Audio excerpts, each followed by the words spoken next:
We need a roll call. Kim O'Connell, Here. Sharon Kelly. Here. Tracy LeBlanc.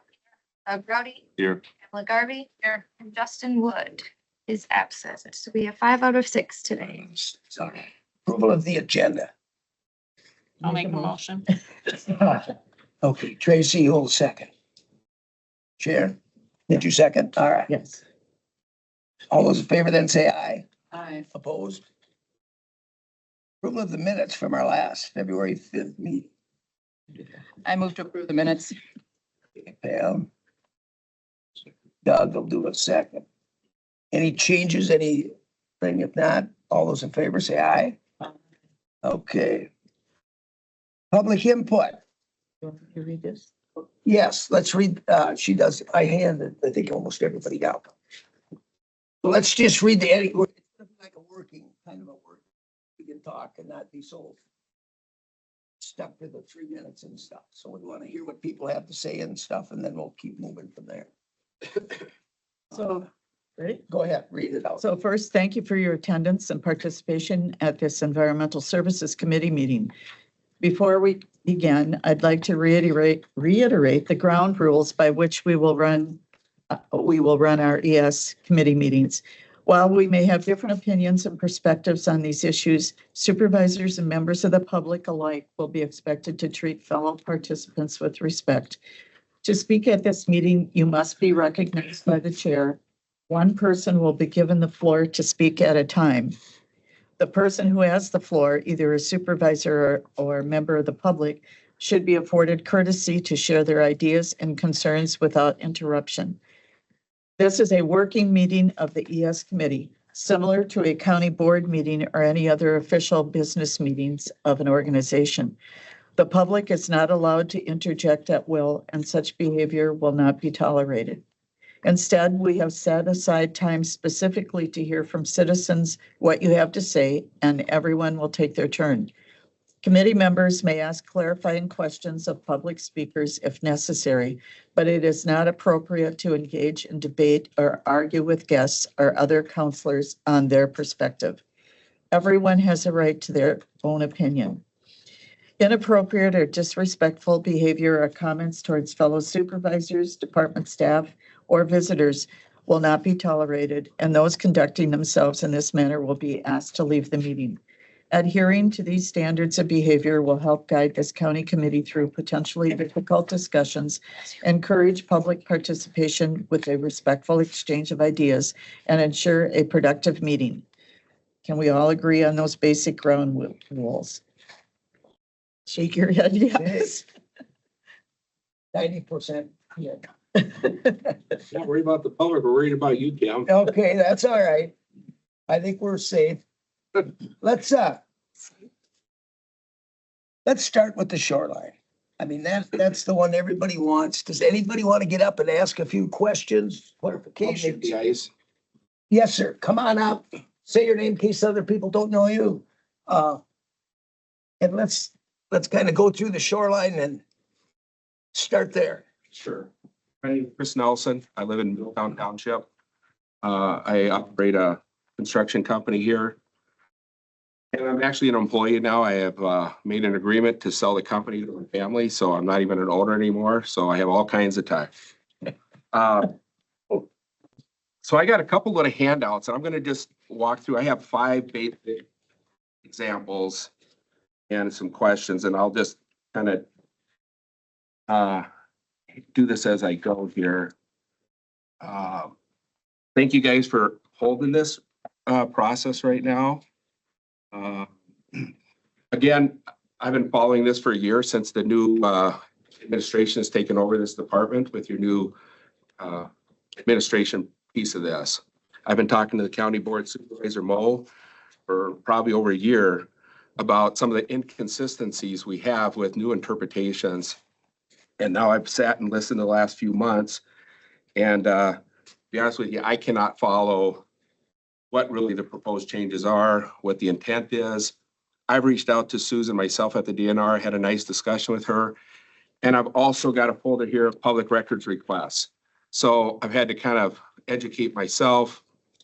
And it's very confusing. I'll just leave it at that. So, one of the things I'd like to start off with is, I think there's a few things we could do that I see are holes in our ordinances that we've been talking about for years. One is, I believe that you guys should consider having 10-foot setbacks to accessory structures. When I say accessory structures, I say bunkhouses, garages, boathouses, those type of structures. Because as a builder, when we go in and do one of these projects, you can't get a skid loader 5 feet off of a property line. And so we're always having to deal with neighbors. If a property owner wants it at 5 feet, we have to do it. And it's very challenging. And I think long-term, over the next 20, 30, 40 years, we could see a big improvement to the way our lakes look and to that natural vegetation. If we would move accessory structures back to 10 feet, we can get equipment around it and not drive on neighbors' properties and go to neighbors and say, hey, can I drive on your property? We run into trees on property lines and we're end up digging up roots. So just, if I was able to do the change, that's the change I would make. The other change that I would make and make it permanent is requiring us to do a landscape plan, erosion plan, a mitigation plan prior to us getting any kind of land use permit. That has been something that has been missing.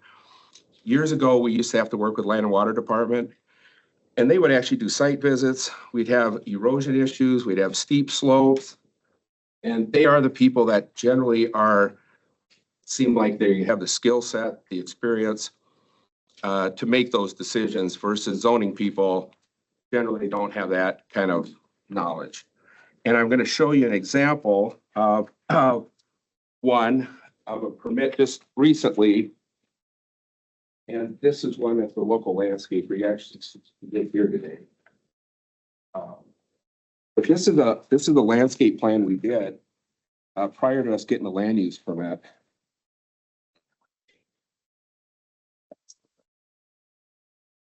Enough for Tracy? Yep. So just something that simple that a lot of us already do it. And we do it before we do get our jobs because we want to get our bids right. We all want to know what we're going to do. And you can see how simple that is. It kind of says what you're going to do, how you're going to do it, how you're going to vegetate it, how you're going to put erosion control up. And to me, I think requiring any project that's doing any grading on a slope or any accessory structure or even a dwelling, it's a simple process. Should be able to go to Land and Water, get a permit on that, and then, or get an approval on it, and then go zoning and get our land use permit. So just, I think those are the things that I think we should be changing. Then I'm going to give you, these are kind of my questions now.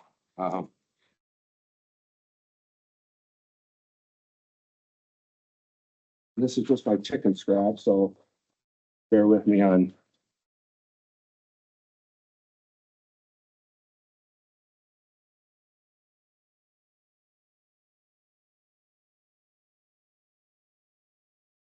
So number one, the first diagram, there's been a lot of discussion on setback averaging. And I think there's a little bit of not really understanding, and this is previously how this used to be done. And if you look in your definitions, and you look at the example that has been furnished by administration, they say, oh, you cannot measure setback averaging using a deck, right? Well, we have we've always had a definition for a deck patio, and that's something that's on the grade, not attached to a dwelling. That's a deck, that's a patio. A principal structure, when you have a deck attached to the building, and this is where we also had those building inspectors last year give you guys those letters saying their interpretation of an attached deck to a building is part of the principal structure. And when we pull a land use permit out, that's how it's all pulled with that same land use permit. You don't pull a separate deck permit. If your garage is attached or your deck's attached, you pull a land use permit for that whole thing. And if you're building a deck on the ground, right outside the door, or you're pouring a patio, that is not generally a permitted, it's always on the landscape side of us, so builders, we would never pull a permit for a patio because we don't do them. It's usually the landscapers doing them. So I just think that needs some more follow-up. We had the lady last fall also testify, Mary Sarge. It was a project that we had pre-approval of the previous zoning administrator, how to do it, did our measurements, we designed a plan, we hired a new zoning administrator, and we have a new interpretation. And that project was over $1 million remodel job. We did pull the permit on it just to cover ourselves, but they have put the job on hold. And it's $1 million of local work that is not being done because of a matter of a couple months and a different interpretation of the rule, it's been a heartache. That's why I've been watching this process, because I believe that's totally unfair. Then number 2 is an example, and these are the examples that I'd like to hear staff comment on at some point, whether it's today or another meeting. This is a good example where we use setback averaging for an addition. So Logan and I went on this job site. He measured ordinary high water mark, and this is the job where I first realized, oh, we have a different interpretation now. And we were given a permit, the setback averaging, to put that porch right where it shows on that dwelling screen porch. And setback averaging was actually less than 35 feet. That's how close these houses are on this one shoreline. They're really small lots, really narrow. So I just want to know, are we going to still be able to do that tomorrow, right? We've been doing it for this way for years. And I cannot tell by the way the ordinance is written whether we can do it anymore or not. And I've heard some nuances, comments that maybe he's not going to allow that anymore. I'd like your committee to verify that. The 200 square feet is what you're talking about. No, I'm not at that one yet. You're not at that one yet. This is just setback averaging for an addition. The number, There's a new definition of structures, accessory structures from 2015, Act 55. So that set the parameters for that too. and Just remember. public doesn't know about it, Okay, and we've never been told that. And again, it's interpretation. A lot of this is interpretation. So I just like that all hashed out. sure. So Personally, that new definition was 2015 when Adam Jarkle had that done, yes. Sure. So that's something we can we'll I think just make a note to bring up that we can read it. I just like you guys to hash those issues out. Correct. I don't feel like we need to do it today. I just want to tell you guys, Which ones that we What's going need to look on? at, yes, that if people don't know it, sure. Okay, keep because going. if that's the way it was, I mean, this is the way we're doing it today.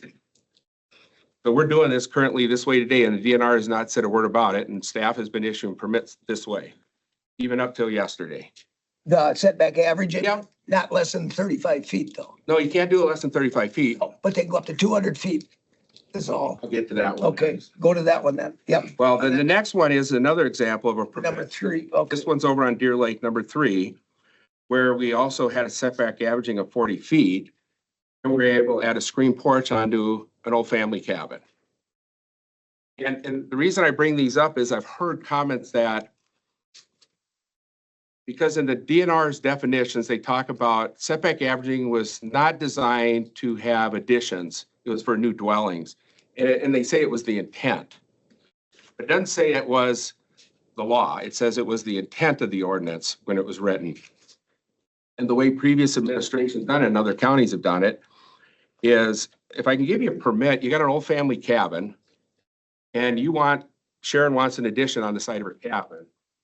I could use setback averaging, even if that building was, let's say the building's at 40 feet, and my setback averaging is at 42 feet, I'd be able to add that screen porch to your cabin at 42 feet, because that's setback averaging, even though the building's technically a little non-conforming. We've been doing that for years in the county and never an issue about it. I've heard through some of the last few public hearing or meetings that there may be a new interpretation of that definition. So I'd like you guys to make sure we hash that out before you approve the draft. And so I'm just, again, it's a question is, if we can do it today, are we going to be able to do this tomorrow? That's my questions. And I think you guys, because it always comes back to county board officials, 6 months from now, you'll be sitting here and going, I don't remember approving that. And the corporation council is going to tell you, you guys passed it. I heard that many times when I was here. You guys passed it. It was your deal. So I just really ask you guys to really understand that you 100% confident on what your guys are passing. The next one, Kim, diagram 4 is the 200 square feet. And the reason I show that one is this is some of the inconsistencies we've had this year. Earlier this year, this project specifically was on Half Moon Lake. I went to the owner and said, yeah, we can have that 200 square feet. You get a one-time 200 square foot exemption to add on to a non-conforming structure. I said, yeah, we can do it. I came into zoning. Oh, we have a new interpretation of that. You're not allowed to do that. So I was told no. So I told the owner no. So the owner called up an architect in Grantsburg, Craig Sealander. Craig Sealander went out and met the owner because the owner's like, yeah, Chris said you can't do it anymore. Craig came out and says, oh yeah, you can do that. So he went to zoning for the owner, got told the same thing. You can't do that anymore. So Craig wrote emails to the DNR, which I have copies of them here, and the county's got the copies. And that's where Susan, I believe, got involved and said, no, the county's got that wrong. You have to allow the 200 square feet prior to 2015 or something, when that was done. Like anything after 2015, if you had a variance or something on the project, you cannot add the 200 square feet because you've already done it once. But prior to 2015, it doesn't matter if you had a variance to build a house. It doesn't matter what you had. The DNR gave everyone that opportunity to add that small little bathroom or that entryway or something onto a cabin. And anyway, staff now reversed their decision in the middle of the year. And what was interesting with this project is the owner called me back up and said, hey, I just want to talk to you about this because I really want you guys to do it. But you got told no, he got told no, then the DNR got involved, and then the county reversed their position during the year. So it's that inconsistency that's been hard for the public.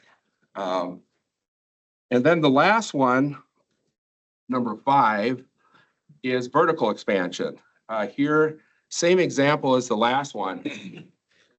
For years, you could have a non-conforming structure. I showed 25 feet off the water. So you're not allowed to do any expansion to that footprint of that cabin. But we've always, forever, as far as I'm aware, you could do vertical expansion, you could replace a basement underneath it. We got told earlier this year, and we actually filed the permits and get it in writing. So we have this stuff in writing. And county said, nope, you can't do vertical expansion anymore. That's our interpretation. Well, during the year, we challenged that a little bit, and they went out and asked, and they clarified it with the DNR, and then they came back and said, oh yeah, sorry, we were wrong. Now you can't do it again.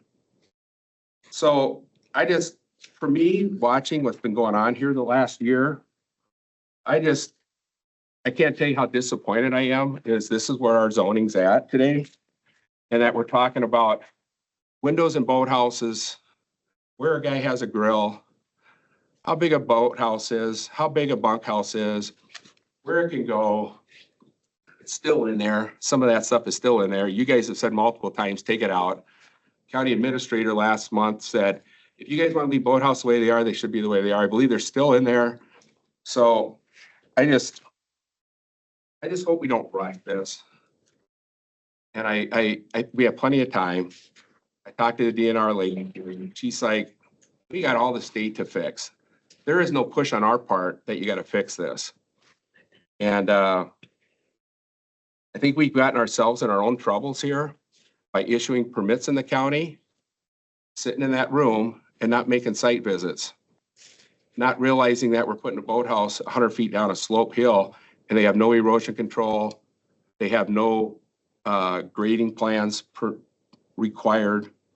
And we've gotten ourselves in trouble. And we've gotten ourselves in trouble because, and I'm not a landscaper, but I see this on our jobs where we know the intent of the rule on landscape rocks are supposed to be for erosion control issues. But we actually now have facts that staff has got out on job sites and actually have told people, here's how you get around the rules. The guy built a wall. Careful where you're going here. I know it's public comment. I'm just telling people the truth. I'm not making nothing up. But we know that staff has gone out and told people, well, if you want to get around a retaining wall, you can move this rock back 6 inches and this rock back 6 inches. And I know it's an uncomfortable situation right now for staff to be in, but I think a lot of this stuff, they've created their own issues. And I don't think we need to get all shoved down this hole. And it's just, I'll leave it at that. I know there'll be more coming up, but thank you guys. Yep, that's a good start. I have one quick question for you, Chris. Just a point of clarification as I'm kind of taking notes on some of the Yep. things you said to verify what your understanding from the DNR was. And just to, like I said, clarify, Yep. the one-time addition for the 200 square foot is only for buildings that were built prior to 2015. After 2015, that 200 square foot addition is no longer an automatic. Is that? No, No, no. If you pull the variance, so after 2015, the way I understand it, after 2015, and staff could probably clarify this better than I can, but after 2015, let's say I went and got a variance to put an addition on your house. Yep. And we got a variance to do it. I can't come back in here now today. In 2017, Pam got an addition, a variance to add on 300 square foot addition onto your house. I can't come back here in 2025 and go, hey, Logan, can you give me a permit now for a 200 square foot exemption? Right. Because you already had it. Right, and I guess that, so it wasn't just, it's not the hard date of 2015, it's the fact that, I could come in today. If you've never had any variances on your property, I can still get the 200 square feet. thank you. sideways, not towards, you can't make it more than that. Sure. You can't go closer to the lake. You can't go Absolutely. Closer to the. Correct. Thank you. Okay. Yep, Now, doing that, when you said on your setbacks too, but we set a 5 foot minimum. Why don't you put it at 10 feet? Just because of. Because the number property says- owner, I don't have total control over telling the Okay. property owners what to Yep. do. But I mean, we set minimums and everybody doesn't have to go right to that. They can go 10 feet. Well, that's why don't we set a minimum of 10 feet and let them go 20? Sure. Because when you guys set Yeah, a minimum of that's what 5, I'm saying it could go either way. I know, Sure. but I think you can ask anyone that works in the business, it's very hard to build things 5 feet off the property lines. Very Oh, difficult. gosh, yeah. And I think over the next 20, 30 years from now, if we're doing 200-300 permits a year for accessory structures and boathouses, garages, you think 30 years from now, you're probably gonna have everyone at 10 feet. I think it'll be I know we're not supposed to be zoning about aesthetics, but staff has tried to zone aesthetics with the windows in boathouses and where a grill can be. But, really it's 10 feet off a property line is probably more of an aesthetic thing. But for construction guys, a skid loader is 8 feet wide. How do you drive around the garage? I don't think you'd get a lot of blowback if you would go with 10 feet with everything. 5 feet's like, if you live in the village of Balsam Lake, 5 feet's fine. But I even think the village of Balsam Lake has 10-foot setbacks for accessory structures, even the village. the issue is, or the reason this was brought up is that because we had lake classifications, depending on what lake you lived on, depending on your setback. And that, I mean, personally, because that was one of my pet peeves. I had complaints about it. And it's like, I don't understand, because if we're looking at a single accessory structure, if we're looking at lake clarification, clarity of the lake and protecting the lake, if that structure is 5 feet off the line or 10 feet off the sideline, I don't see the difference. I understand your point. I appreciate that. Yeah. But that was where it came from, and the fact that depending on what lake I live on, where my setback is, and that doesn't make any sense to me. That was an aesthetic zoning, Again, but still, right? That's what that. so that's why it's like, why if it's good for one, why is it not good for other? Because there were some issues I had on some other lakes that were like, hey, if I had a 5 foot setback, I wouldn't be fighting this right now. Yep, I get it. So that was, I just didn't understand where the consistency was if we're looking at the overall goal to have, protect our lakes, if that was part of it. 20 years ago, when they did the lake classifications, I was part of that. I was part of a citizen advisory committee with Doug and with Brad.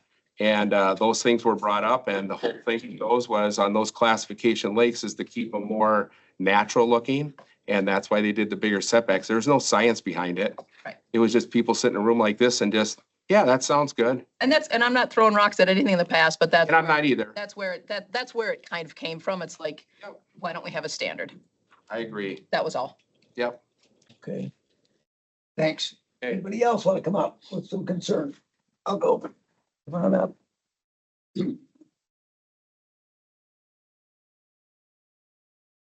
I do okay, Chair, with you? Okay. You survived. Yeah, where did he fit? Good morning. I'm John Hall with Balsam Lake Prolon. And I am the president, but I'm the project manager and designer for our design build construction part of our company. Full disclosure, I'm not an engineer, I'm not an attorney, and I'm not an English major. Just an average dirt guy that's trying to figure out the rules and wade through them. I'd like to start out with a question.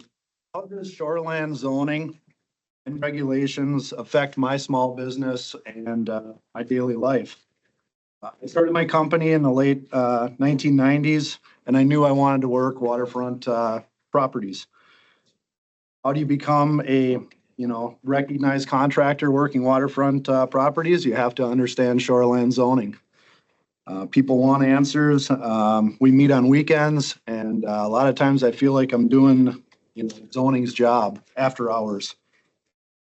I've worked with past zoning people, Gary Spinell, Roxanne Motzer, Jackie Bradner, and most recently Jason.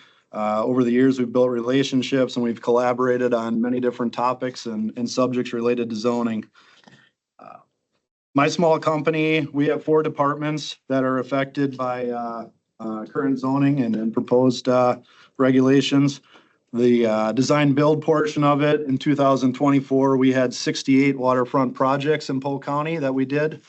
Our property maintenance division, which is mowing, fertilization, gardening, enhancement projects. We see 150 waterfront sites every week. Our snow division, we do over 3,000 site visits on waterfront properties. And our retail department, we sell, deliver, and educate riparian landowners on what they can do and to their waterfront properties. So it affects my team of 25 employees and their families directly every day. I've basically spent 30 years of my career explaining to clients and my own team members what can legally be done on a waterfront property in Polk County. And until recently, I felt I had a pretty good grasp of those topics, and not anymore. Now I'm as confused as many others. So what are my major concerns regarding the proposed changes? First off, I'd like a clear understanding of who, what, and why these changes are being proposed. The January agenda suggested little accountability regarding who was requesting the changes. There was lots of crossed out verbiage in different colors, and it was pretty misleading. The last 2 agendas have implemented colored text, which did a better job of showing who's requesting the change, although the most recent one, now we've added a 4th color of orange, which has further confused me again. Diving into definitions and things that are related directly to the scope of work that I deal with. One of the things that stands out to me immediately, the current packet has 2 different variations of the definition of retaining wall. The general ordinance has verbiage which has just been removed in red, which suggests it's from the DNR. And the shoreland ordinance version is a very simplified general definition that's in green, which suggests it's by staff. I'm confused because to me, these colors seem to be wrong. I thought the DNR was regulating the shoreland ordinance, which is red, and these colors in this latest agenda here are backwards, and I don't understand. Like you said, why they are the way they are. The colors seem to be wrong. So just another confusion. I do have some definitions that I have drummed up on my own based on personal experience and what the public has asked for in the past, and I'd like to just give you guys an idea.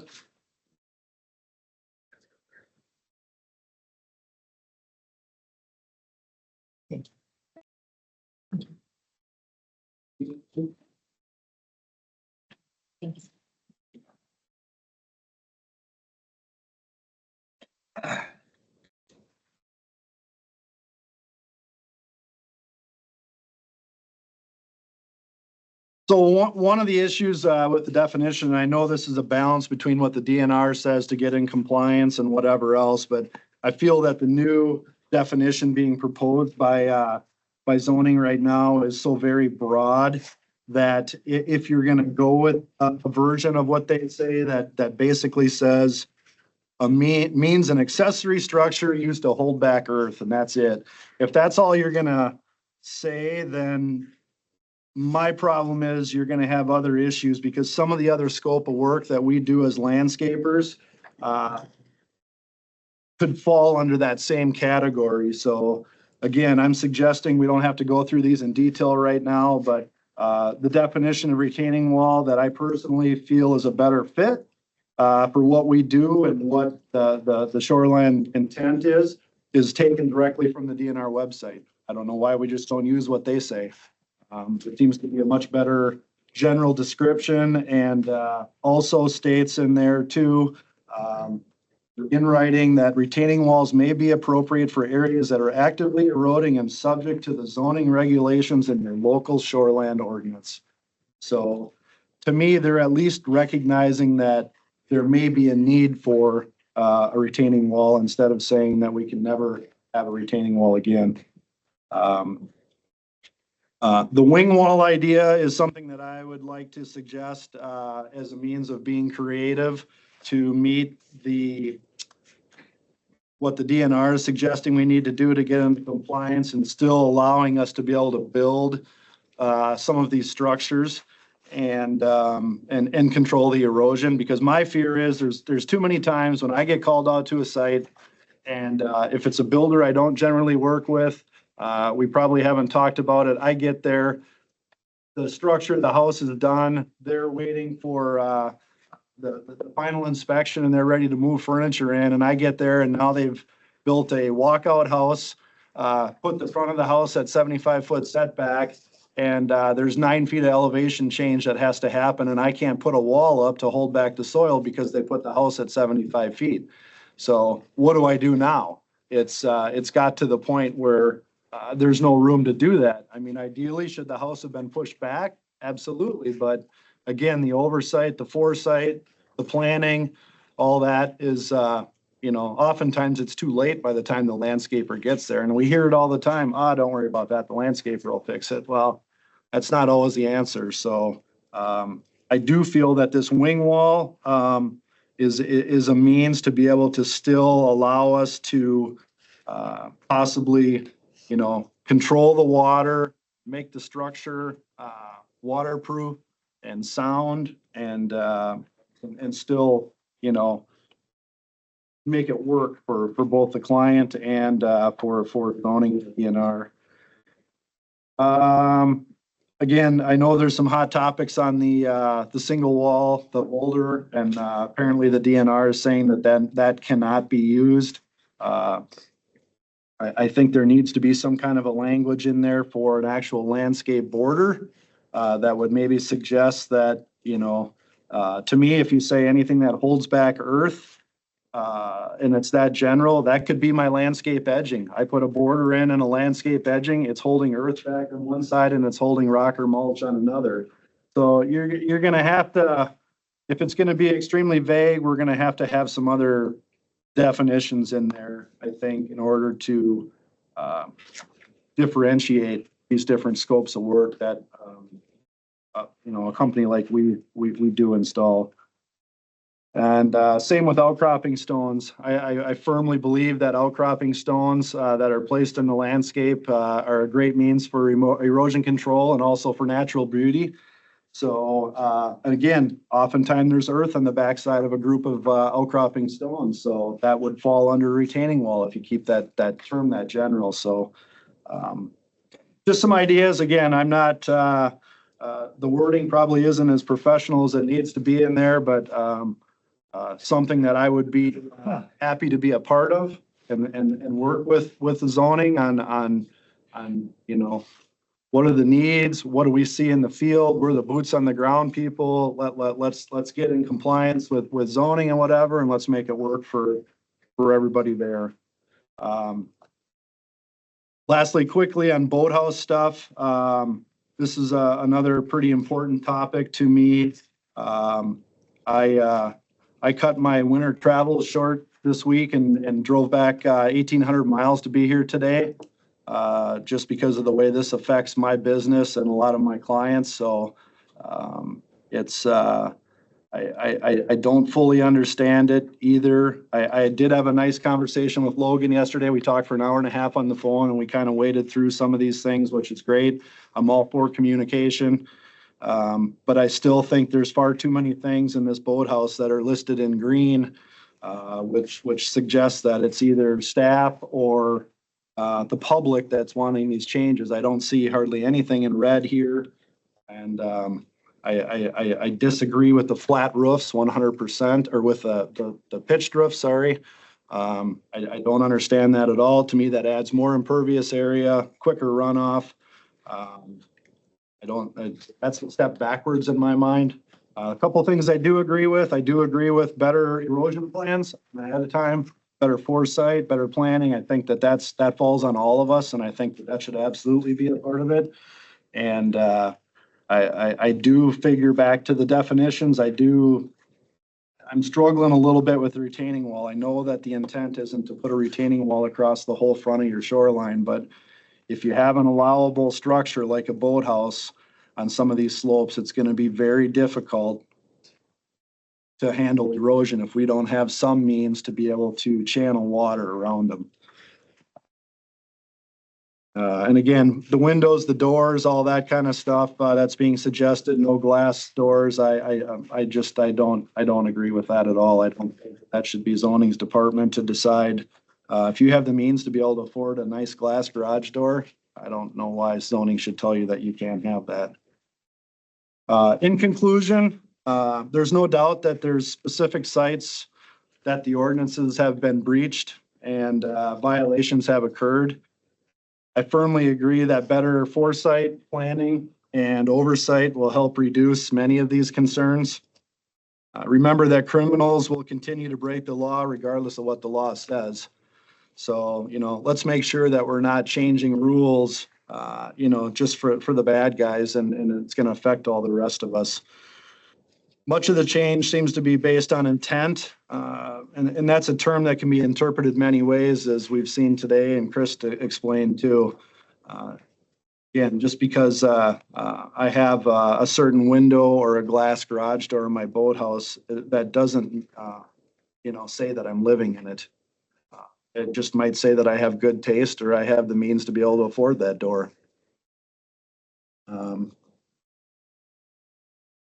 Let's get together, let's get creative, and find solutions that will, satisfy both Polk County, the DNR, and the riparian landowners.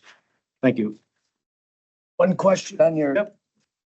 So instead of putting such a definition on a retaining wall, to leave it more broad like that lets you decide how to do it, instead of, if we define it so fine, then then it's too strict, wouldn't it, to be?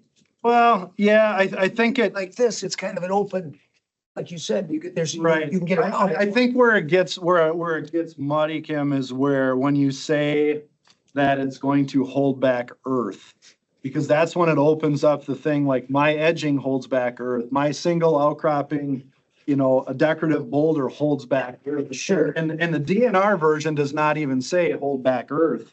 It says it's built above the high water mark, meant to reduce land erosion due to steep grades. So they don't say anything about that in theirs.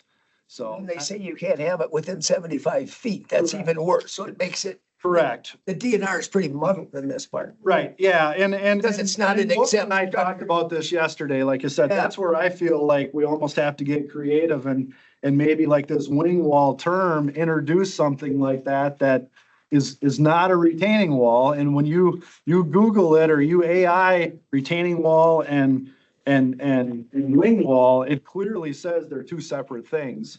So that's where I want to be involved and get creative and say, all right, okay, they're saying we can't use that definition, but possibly. I'm just afraid that there's too many times when we come out to a site and like I said, I get there, this structure's in the ground, it's almost done, and now it's like, how do we fix this? How am I gonna maintain that? And I know there's been after the fact permits that have happened that way where all of a sudden you're like, well, the only way I can fix it is to put up all these walls. And hopefully if we're planning better and the oversight and all that is done, that we won't get to that point. But I think if we say that we can't ever do it, then, Well, existing and people want to straighten it out too. Correct. You can't do it. Yeah. So would you think that would fall under like soil erosion plans and things like that, that could be incorporated? Yeah, absolutely. Then it would not, then it would fall in land and water a little bit. Yeah, and I'm fine. We That would help we've us. worked with land and water for years before. I mean, Yeah. then it kind of got simplified and it said, well, zoning is gonna handle everything and whatever. Sure. And yeah, I mean, there's no doubt and the way I look at it, it's kind of twofold too, because the reality is like the erosion control plan in my eyes is more about how you handle and stabilize the site during construction. And really like, retaining wall, wing wall, the landscape portion is how you're managing it after the construction is done. So, getting them involved is great, but they're probably not going, or, this new term, the specialist, which I don't know what CPESC that they're trying to introduce, that would be, the person that would help design this or whatever. And to me, that's more about Expect, yeah.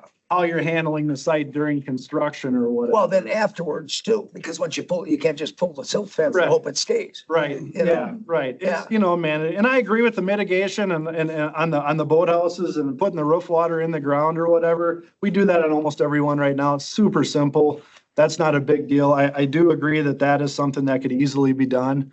But I do fear, like I said, that the wall thing is a tricky thing, and I don't know that I have the exact answer, but I'm afraid, like I said, even if you take boathouses out and you talk about just houses or primary structures, that they push that setback, the builders and the layout, or they got a setback from a road or whatever, and they're trying to squeeze in between all these setbacks, and it doesn't leave us enough room to correctly address the site and manage it, and even if That you would got be a 9-foot elevation change and you push the house back to 85 feet, that still only gives me 10 feet to build a wall, which is a 45. It doesn't even really work, I mean, you're really almost no better than you were before. So, but if it was a wing wall definition like this, we might have a little bit of leeway possibly. And again, I'm not an attorney, I don't know, but I'm just trying to be creative with ways that we can still address this. I just had one question too, as far as, on this whole topic, I can't imagine you walking in and all of a sudden you've got a walkout basement and they're at 75 feet. So that's telling me then that the current permits are not requiring any kind of slope to the lake. It's just a straight up setback and I don't know, this is a question. I mean, so is that something that needs to be added to a permit? Like, what is the slope? What is the drop?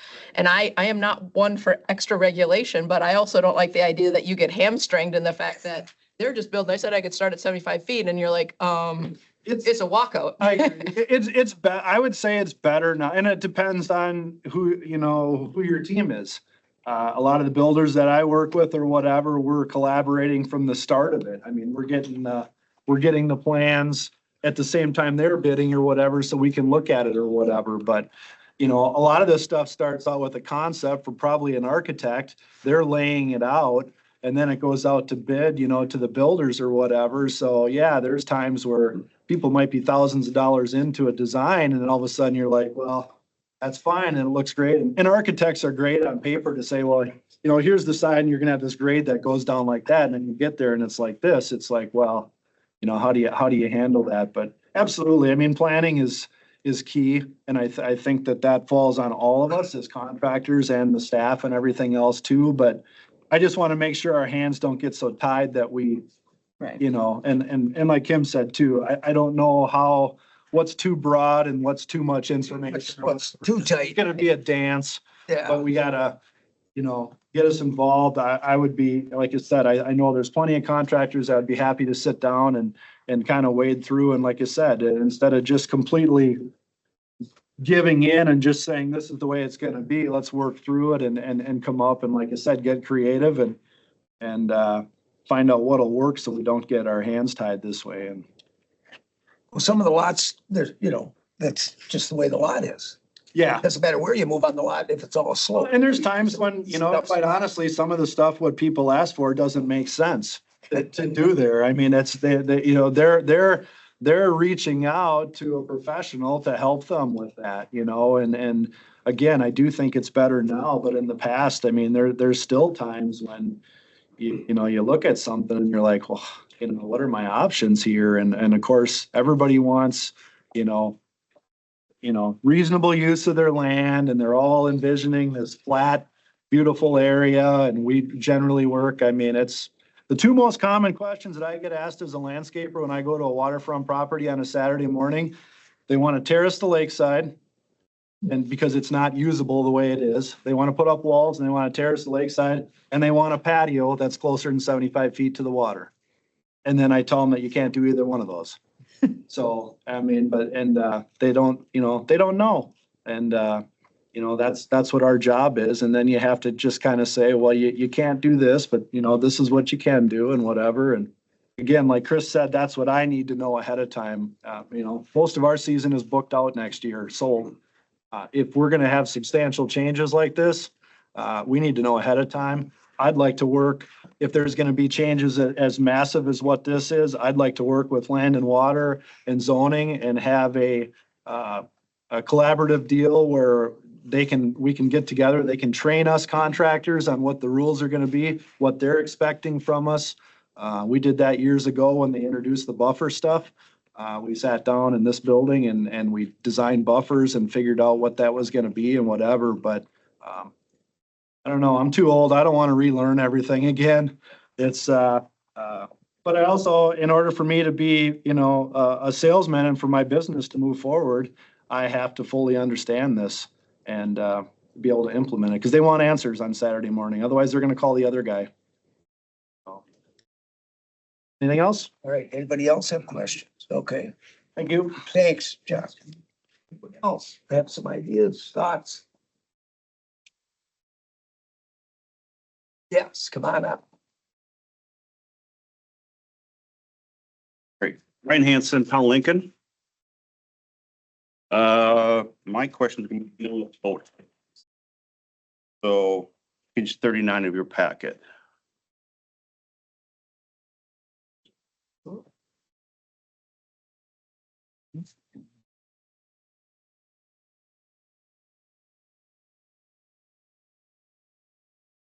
So existing boathouses, subsection C, you have the roof may have a railing. Why not shall? We're gonna have a deck. That deck should have a railing. So the way it's currently written, it leaves it open to, you can have a railing, you don't have to. So it's one suggestion. New boathouses, question for the committee. Is the language that's currently in this packet, does that allow for a deck on a boathouse? Yes, I think the pitched roof is It's optional.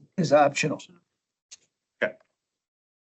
So like on G where it says the gateway, it keeps the pitch down so they can't have an attic. Yep, and I'm all for that. If Yep. that makes sense to you. Yep, That yep. was that one. So I would, since you brought G, can I make another suggestion on that second sentence? The roof, the pitched roof shall not be designed for a deck. You want to what? You can still. He wants to add pitched the word roof. pitched.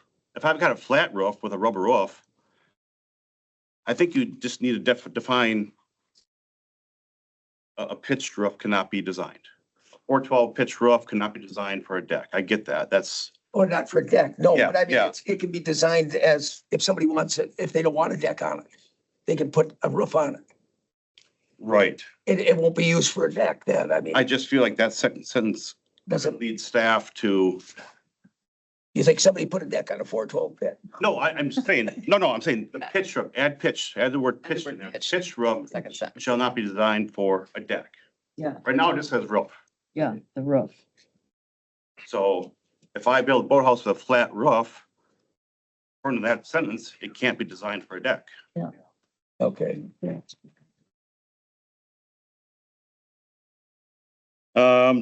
Still on new boathouses. This was brought up by John. Subsection B.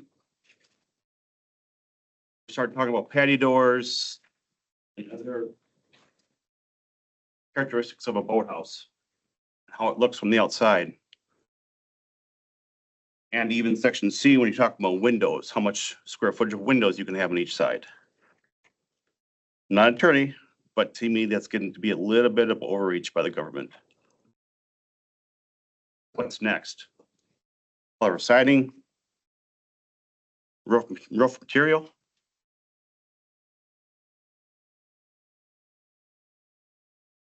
I understand you don't want these to be lived in, and that's fine. Use of storage for marine-related purposes. I think we can all agree on that. Once you start getting to dictating the design of a structure, to me, that gets a little gray.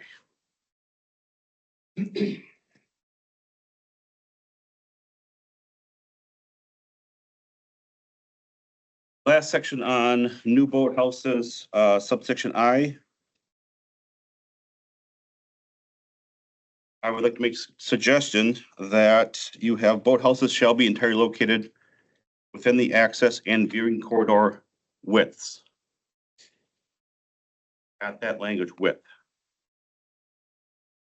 I know at the January meeting, there was discussion about shrinking the size of the boathouse to 24 feet.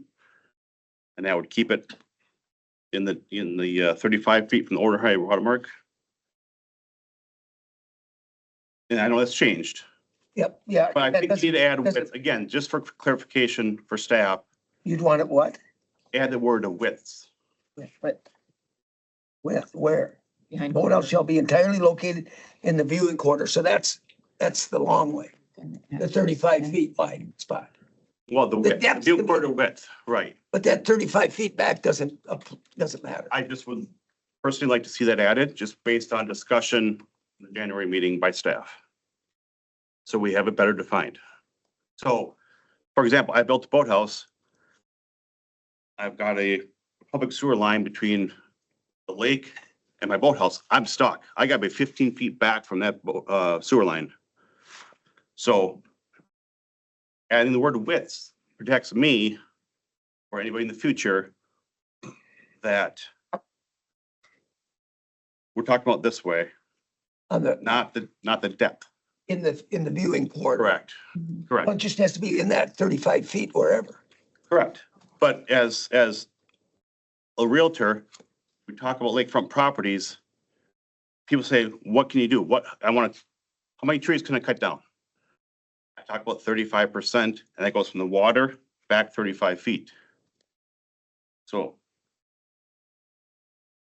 if you could add that word, if you don't want to, I just was, I don't know where. it's Suggestion. held. That it's constructed in that quarter. So if you make, wherever you put that 35 feet, that's where your boathouse has to fit in. right, but you talk about viewing corridor, the viewing corridor, by definition, correct me if I'm wrong, goes from the order high water mark back 35 feet. Yes. Once you're And beyond 35, anywhere on that 100 feet, yep, but once you're beyond the 35 feet back from the water, you can do what you want, a bit more. correct. Okay, so I then would just, Yeah. I don't, yeah, no, okay, I don't see what you're trying to get to. okay, All right.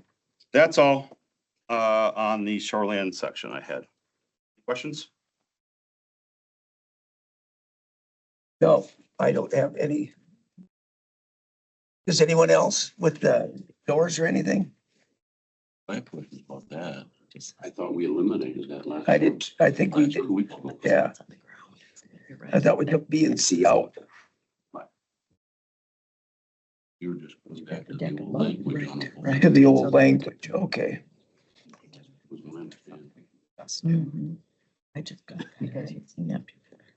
We tried to put that so that it exclusively as a boathouse or something, yeah. Or, okay.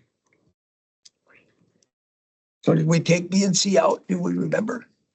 Logan, or was that kind of up for grabs? Yeah, I guess I just I left think- them in there. I think Pam wanted it left in for discussion. And, for discussion. Gonna blame her. Drive the bus over me. I don't Yes, think I that am. was true. I think that's a flat out lie. I think you were the one who said leave the boathouse stuff in. We'll deal with it later. I thought we talked about. I can go back and watch it. It's okay. Didn't you think that though? I don't think I said that. No, Okay. I really. One other thing, just to support subsection H in that new boathouse as well. Capturing the rainwater on all new boathouses, I think is critical. We're Oh, all here to yeah. protect the lake, and that's just gonna add to it, so. Yeah. Thank you. Yeah, and I think I can explain what Ryan was trying to explain there. okay. So in the model ordinance and, that's probably might not have the copy with you today. I do. Oh, yeah. We carry it with us now. Okay. So where it says boathouses that are located entirely above the ordinary high water mark and entirely within the access and viewing corridor. And then we have a 10-foot setback and then we allow 26 feet. So it was brought up from the DNR that that's now getting pushed into beyond 35 feet.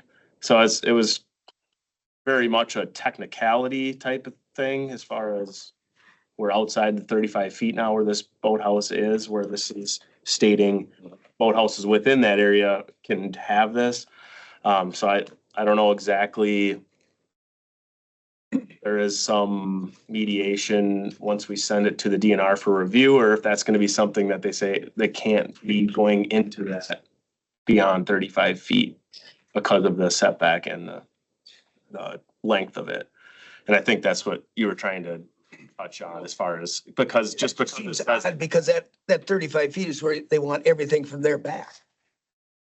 So I mean, if you went into that, yeah, say they want 15 feet back with the boathouse. Why would that matter? I Yeah. guess, and be more than 35, correct. And protecting the shoreline by more. So Yeah. that was kind of weird. so that's where Ryan's trying to say, like, we're Yeah. talking about it almost this way rather than, The other way. Yeah. because I'm- Yeah. Chairman O'Connor. This is Maybe the. recognize for 1 second on this topic. Yes. So we get in a lot of places on lakes with boathouses. I completely disagree with the administrator's opinion there. DNR does not require them to be in the viewing corridor within 35 feet of the lake. That way. The DNR says that they cannot be past 75 feet. So we have slopes sometimes, and you have topography on a land where we put boathouses, as long as the back of the boathouses is not beyond 75 feet, anything between 75 feet in the water, those exempt structures are allowed. And we built boathouses for many years that are 20 feet back from the water because there's a flat spot. Okay. You know, so Yeah. we built boathouses and we pulled permits here and we've never once ever had that comment made until just, again, brand new comments out of nowhere. I do not believe you have to change that. A boathouse can be anywhere you want on that slope and, but once it gets beyond 75 feet, then it's considered an accessory structure. It's not a boathouse. It's not exempt. Yeah, then it's not exempt, so you can't do it within 75 Yeah. feet. Then you have to be 75 feet and back, but just so you guys know that boathouses don't all, and the DNR allows you to build a boathouse right at water. Yeah. We just have a 10-foot setback. If you look at the DNR requirements, you could actually build a boathouse at ordinary high water mark. And, but I'm just saying, there's a lot of jobs where we go out and look at it, and I say, I can't build a boathouse down by the water. You got 20-foot slope and I can only put a 9-foot wall on your boathouse. I got to figure out where that grade is so I can walk onto that boathouse. There's many times we pull boathouses 20, 30 feet back from ordinary high water mark. Sure. So I just want to clarify that. That That's it's- how it's yeah. been done in the past. Because that, yeah, to be an exempt structure. Yeah. Yeah, just to clarify, it wasn't staff interpretation. That was what the DNR sent us as issues they see in our ordinance. It Yeah. really wasn't staff at all, so. Yeah, I think we read that one. Yep. Okay. All right, anybody else? Bodo, yep, come on up. This is interesting. They do not. My name is Nick Strelzik, with Lakeside Landscaping, also in Milltown Township. And I just want to mainly discuss the wall, the retaining wall, and the definitions that are used with that. I agree 100% with what John Hall from Prolon said, being that is our job that we survive off, and that we are to help control erosion around the lakes and materials we used and what is restricted or what is allowed. I agree with what he said that we should work together with zoning on a lot of these new lake homes or cabins that are being built have significantly changed the size from when I started 25 years ago. Now you show up to a job, a lot of them, I'll also get the call after it's built. You walk down and the boathouse is, you need 6-7 foot of exposed soil along the boathouse. How are you gonna stop the erosion without a retaining wall or what we call a border? So now the last couple of years that I've took over the business from my family who's done it 40 years. And to see these new cabins and structures that are being built, it's a lot different than what it used to look like to us. But the size and the setbacks, I had a few jobs last year where you go and show up in the boathouses there and it's 8-foot vertical wall that somehow we have to retain to control erosion, and planting grass is not gonna work. Or putting some type of mulch on the side, you need to use some type of a wall, whether it's the landscape border, one non-stacked, one unit, and then set back and keep continuing to control 8-9 foot slope. There has to be something that we can work together with in the zoning and meet on site and come up with a plan of how we can do that. That's in the laws.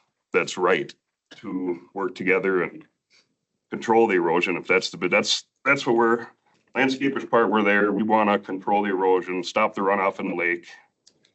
And a lot of these jobs that we're on, when you get there, there's silt fence, and that is all that's there holding the soil back until we are allowed to do what we can do to stop the soil from eroding and all the water from entering the lake. So with that, I think that'd be one of the best plans for us landscapers and contractors to meet and come up with a plan together that works for both of us without taking away a way to retain the hill. There has to be something that works that we all come up with to control that issue. And that's John covered all of it and is very knowledgeable on controlling that, and I back him 100%, and think we can come up with a solution together that benefits all of us. And Can I ask a question, Chair? Yes. Do you think that the planning ahead of time prior to permit will help all of this? I strongly do. Because a lot of times there's more builders showing up that we don't know, and builders from the cities, and here's our job, what can you do? Well, exactly what John said, the setback is 75 feet. Now there's a wall that's taller, or a soil that's taller than me, and there's nothing we can do that is in the zoning that can help.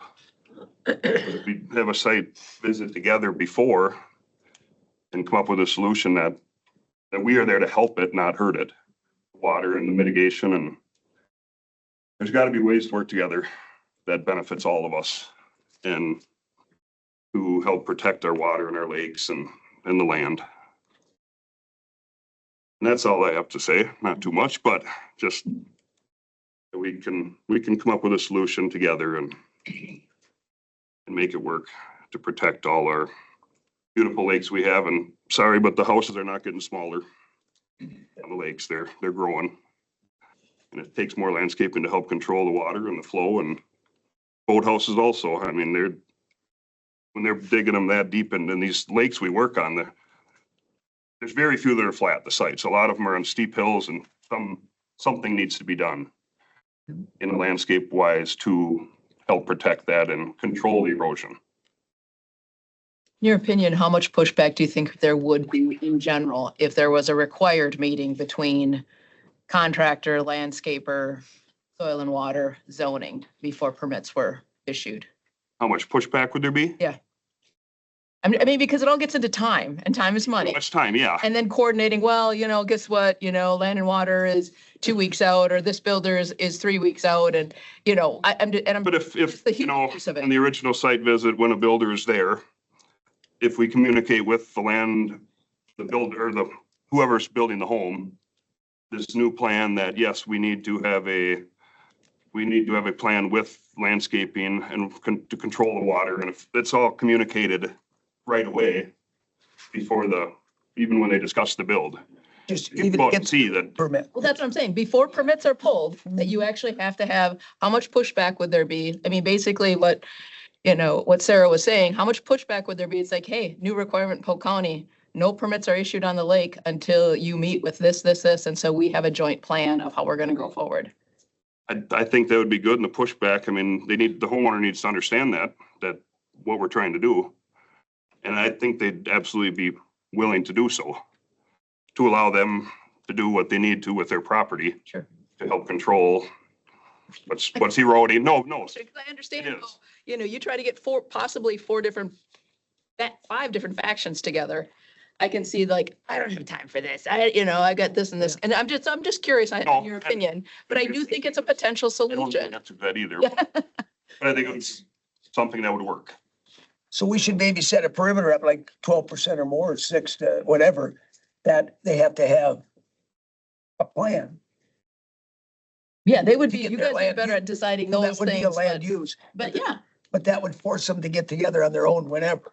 right. But somebody'd have to engineer it. Like we said, if we get over 20% Yeah. or whatever, we have to have an engineered plan where we could maybe do up to or maybe lessen it up, that a landscape plan would work. Like say a 6 or 8%. Yes. You wouldn't need this engineer to come in and No, spend $1 billion not on that. on them, but a lot of these people have architects that do this all ahead of time. Right, but do And, they actually work with everybody that's on the job when they, like John Hall said, all of a sudden he shows up and, and even Nick said, I show up and they're 75 foot back and it's an 8 That's foot the I drop. want. Well, right, but if you're paying an architect that says, oh, this is, like I said, looks beautiful on paper. Yeah, because there was one we did a few years ago on Little Balsam. I heard it was an example of what is not wanted. And we showed up after the builder, which was a Minnesota company, had built this boathouse on it was like a mountain. We had no option. We came to the Board of Adjustment, filed a variance, got the approval, because I saw it. We had a 7-inch rain. Well, the excavation for the boathouse was happening, and we had 7 silt fences up and straw blankets and hay bales. And that 7-inch rain took every one of them down. We did everything we could to stop that. And it still took it down until we built the retaining walls. And now there's not been an issue at all. They had to be there on that. I don't have pictures of it. I wish I did, but it's an example that we didn't meet with the builder before. And then we were stuck with, our only option was to retain that with retaining walls stacked. There was that big of a slope. So it would just be, that's a great idea that John had said, that we communicate before it all starts and come up with solutions that could work, that are within the laws. So that's all I have to say on that, and thank you. Thank you. Thank you. Probably no more questions ever. Thank you. Yeah. Well, I'm just gonna ask like Eric and let, They're steep. so for that runoff and stuff, do we have our stormwater plants and stuff? Where does that kick in? What slope?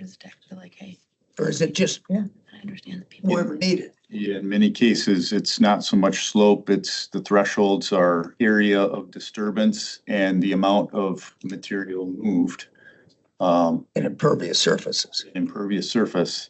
That's why. And to speak on the retaining wall piece, you know, part of the intent of including the language of credentialed professional in the ordinance amendments was realizing that some sites going to be very steep, sensitive, prone to erosion, and realizing that a pretty extensive structure of some sort may need to be involved to help with erosion. And realizing that in many cases, walls, retaining walls or other above 4 feet require engineering to be, you know, effective and safe. So just to speak to the further planning and design, and the fact that we're encountering a lot of critical sites now, it's something that's justified. Okay. Chairman? Can we Who's talk that? on that topic again, please? Yeah, so mitigation or what? On the boathouse issue and on the Okay. mitigation. So an example like probably 15 years ago, when Land and Water was much more involved in projects, I just want to give you guys an example. Is we had a project on Little Balsam or on Main Balsam. And Land and Water came out there. Jeff Timmons was still here and his department sent someone out. And we clearly had, it was a brand new lot. The house was more than 75 feet back, but it had a natural gully running through this lot. And I mean, it's this, you could park almost, you know, these desks could go in it. Huge erosion issue. And here's an example where Land and Water, you know, zoning guys were like, yeah, you can put the boathouse here, but back then we had to get kind of Land and Water involved because of the, anything over 20% slope, Land and Water was required to do a review. So that's where you're talking about that slope thing. Land and Water came out, we decided the best place to put the boathouse was right in the middle of that erosion. And so we were able to use the boathouse as basically your retaining wall. And Land and Water worked with the landscaper on there to put vegetation beds and things upstream from that. And this thing's been sitting there for 20 years and it's actually putting a boathouse in, which is funny. It actually improved the water quality. And I think the thing where Pam was talking too about for contractors, I don't think it would slow up the process. I talked to the Balsam Lake Rehab District about this issue. They had a meeting after the last meeting and John Hall and I both got on the phone with the rehab district. And their comments were, because I asked the same question, do you guys think anyone would get cranked up if like the county required an extra permit and a fee for having Land and Water do site evaluation prior on these lots that have a great slope on them?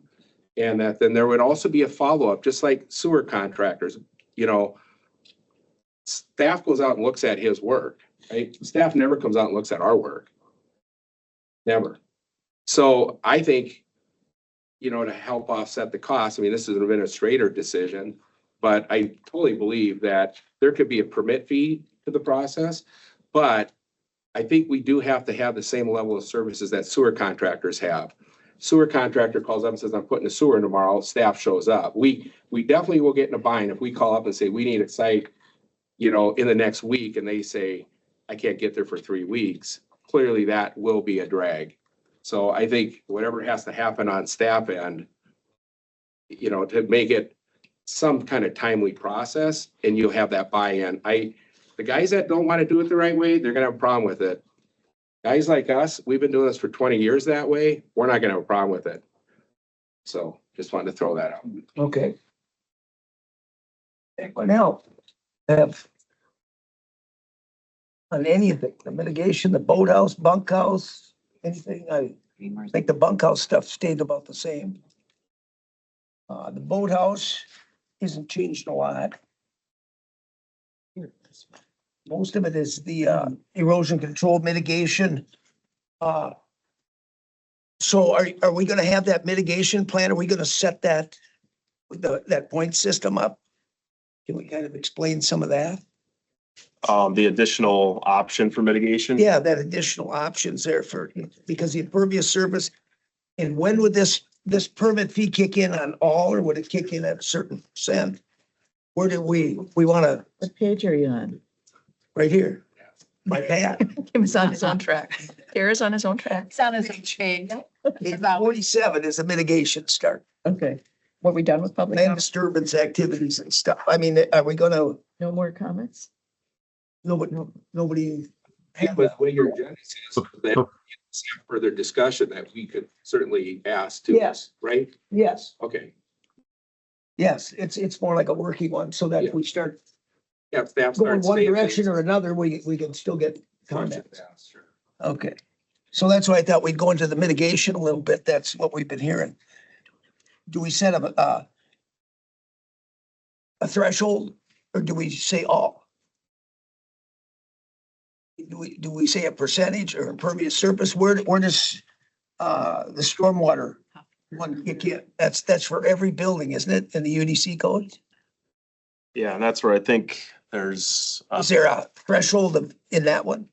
Or do we have to look at? in UDC, I guess, I'm not sure if they have a threshold, but I know for new dwellings, there's some erosion, control that's supposed to be associated with the building permit, and that's probably. Is that what the building permit, not us, Yeah, correct. A building. not zoning here? Some of it, but I agree with everyone as far as there needs to be more on the front end from our office, because it seems like there's cases where it may not be, fully enforced, or maybe the code's just very light in the building inspector for erosion control. Okay, Whereas we could have something prior to that would be a little bit more robust on that topic.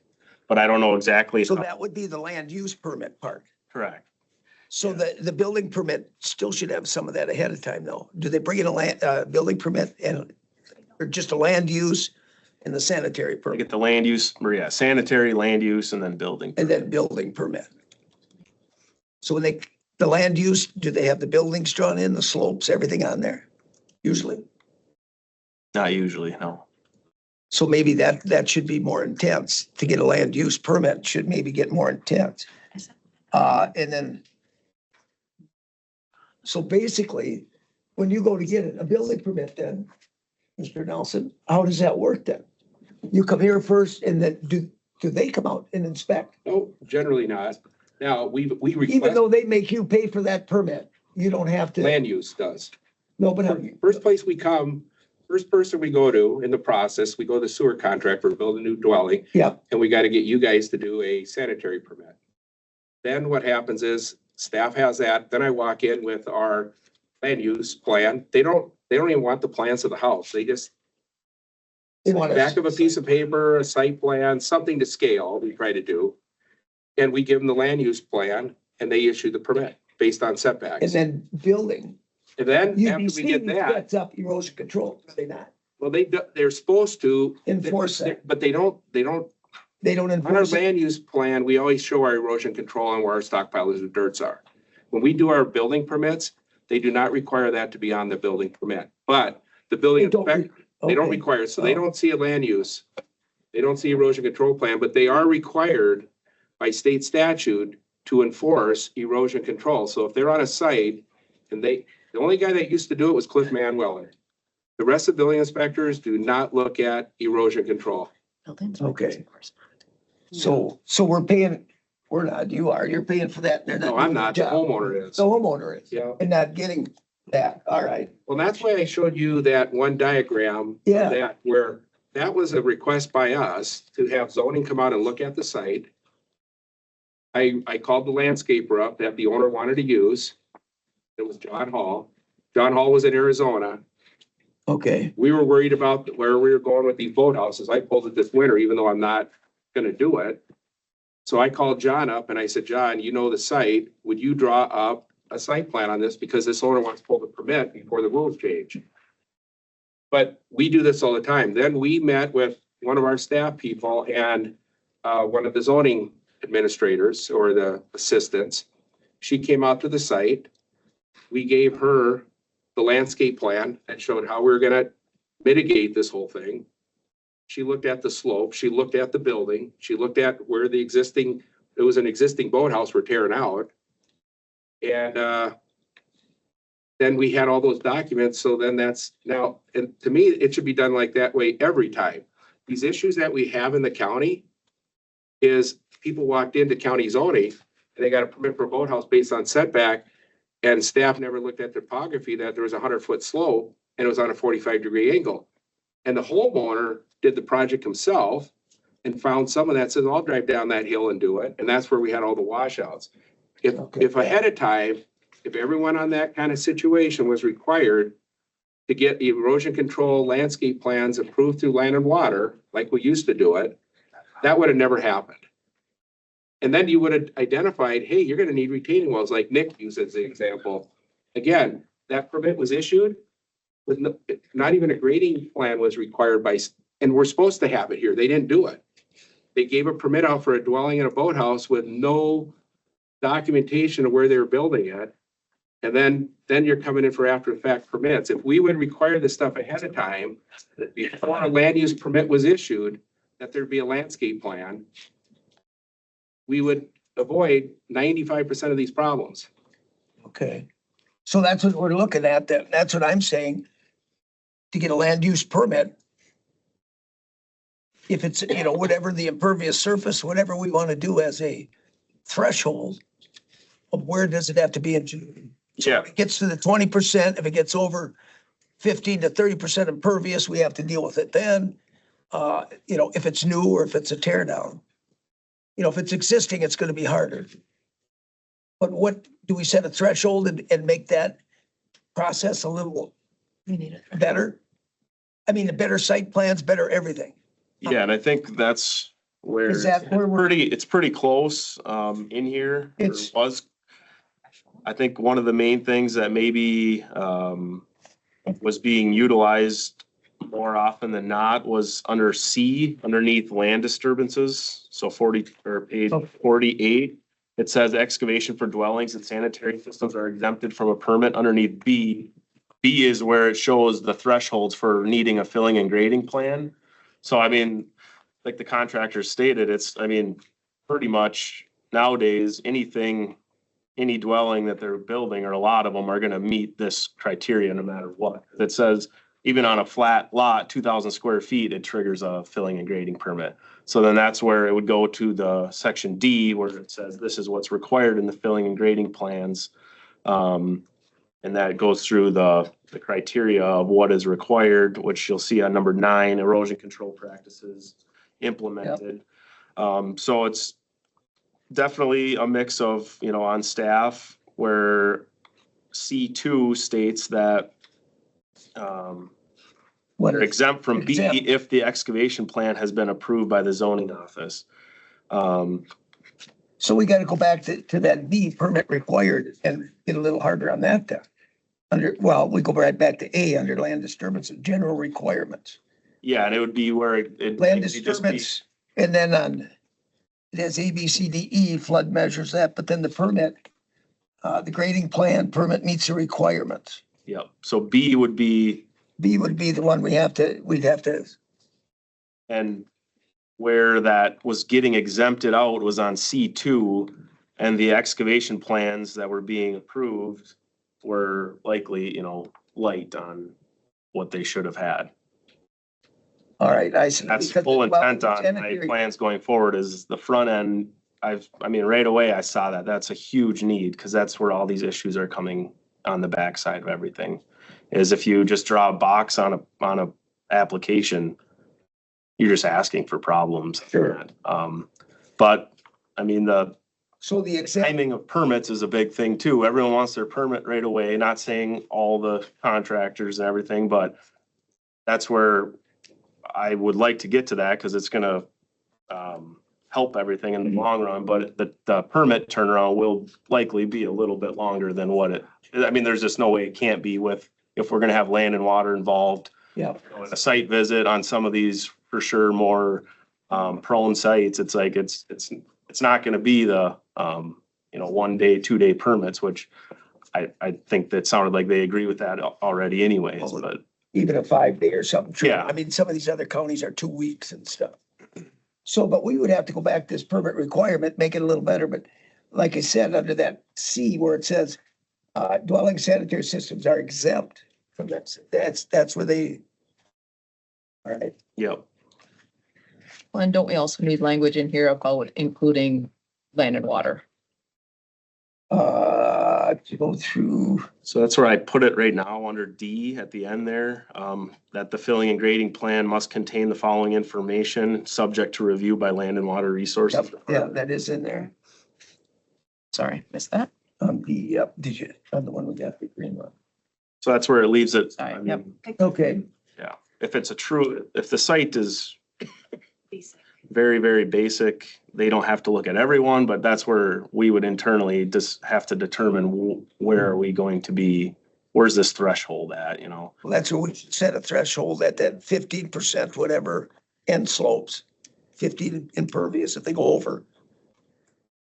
Because they can go 15 to 30, then it kicks in different permits all the way down the line here. But then on that too, we should put, they should know where the well and the sewer is on those, the pouts. Should be drawn in on a land use plan too, to make it. They are, They usually are, but it's not in the list here. require us to put it on there on the application. It says you gotta. Yeah, but on this one, I don't see it.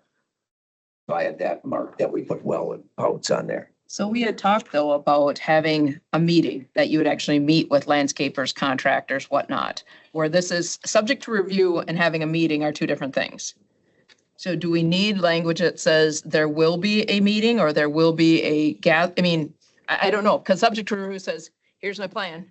Yep, it's a go or no go. And I don't want to try to make things more difficult.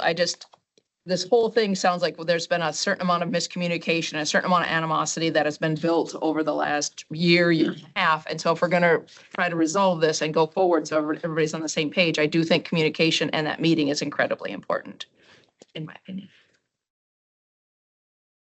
I share that completely. So however we need to word that, because subject to review to me just says I turn my paperwork in. That doesn't force a meeting where I need to actually either go to a site or visit with somebody and actually say, hey, this is why this would work this way. Yep, you're right. Your plan does make sense. No, I think we need to add more X, Y, Z. Yeah. Yeah, it can be included in there. It would likely be a part of that anyways for the sites that we would, but yeah, if it's every site, I mean, it's a little bit more, but it's something that I think could be done, but it would be to say it has to have a meeting on every site would be a little bit. Sure, and I don't like, well, but like where Kim was saying is that maybe every site over 20% slope or whatever. I'm not the one that picks that number, but if there's a number that says this is a concern, There already. right, you have the numbers here, if this is a concern, then we have to have a meeting. So also the players are involved. Yep. So there isn't like, oh crap, we have a mess. And now John, sorry, you're out of compliance, but you better build something. You better build it fast and we're just gonna give you, and then by the way, you better go get a variance and throw another $800 fee on there just cause. After the fact. Can I make a quick comment on mitigation? Another thing that happens way too often too is that, again, if I'm working with a new client or a builder that I don't regularly work with, I get a cold call and they say, hey, John, I'm doing this. I said, what are you doing? Well, we've got a new waterfront property. Okay, is it new? Is it a remodel? Oh, it's new. And my next question is, do you have to mitigate? And 3/4 of them are like, what does that mean? Yeah. And I say, well, very easy now to get over the threshold of impervious on these waterfront properties. I'm like, almost every job we do, we have to mitigate. And so I explained that to them and they say, well, I don't know. The builder pulled the permit. So then I go online, which is great now that you guys are doing a better job of downloading the applications right away. I go on there, I look it up, and I can bring it up and see, okay, mitigation required, here's my options or whatever, so I can explain that to them. One thing that Logan and I both agreed with on the phone the other day is that in the past, it tells me what I need to mitigate and what my options are for the quantities, like an infiltration, rain garden, whatever. But it doesn't show me how they arrived at those numbers. So it's not telling me that the driveway was this big, the house was this big, the turf was this big. So I don't really know how they got there. And it's kind of ironic because there's a lot of them that come in at 14%. 1% under what they're supposed to be. And, they've obviously left stuff out. I go through and do the math and all of a sudden they're at 28%. So, but yeah, the mitigation is something that, I've had happen to me a couple times, and specifically with a couple builders. They go get the permit, they get their down payment because they want to start the project, and mitigation is required, but they don't pass it on to the homeowner. And then I come along 9 months later and everybody's slightly over budget before I even get there. Now I get there and throw them a budget and then say, by the way, you need to spend another 10 grand in mitigation. And they're like, what are you talking about? Nobody said anything like that. So again, this pre-planning and this full disclosure of what needs to be done. Generally, are people upset they got to spend money on it? Yeah, but I've generally never had anybody complain about mitigation in general. They feel they're doing their stewardship, whatever, for the lake. So that sell is not hard, but when it's not disclosed up front or explained to them, it's kind of a backdoor, last minute thing that can throw, a lot of money at it. I mean, a lot of Chris's projects that are, if it's $1 million or $2 million build, it's very easy to spend $25,000, $30,000 on mitigation now. That's not uncommon. So it's a big part of the equation here. Sure. So that's where maybe where the permit requires, we got slopes at 20%, 1,000 square feet. We got to make sure that 15, I mean, do we change some of that to make it, or do we say everyone has to have it? It's kind of what we're sitting at. Yeah, so I think there might be a little confusion as far as the mitigation and the filling and grading are, Are entirely two different, separate. yes, So I just don't want to. but the filling and grading permit it falls into it. Yeah. You know what I mean? In there too? I mean. Yeah, it could definitely be Yeah. included on. It should be included in there. Okay. But now that mitigation, we have to, where is that here? Mr. Chair. Yep. Just a question on clarification. If we go with a slope, if you go with a percentage slope of 15% for this pre-meeting, which makes a lot of sense to get everyone on board, are we putting in there that builder must have a landscaper involved with that? So it's ahead of time and not after the fact?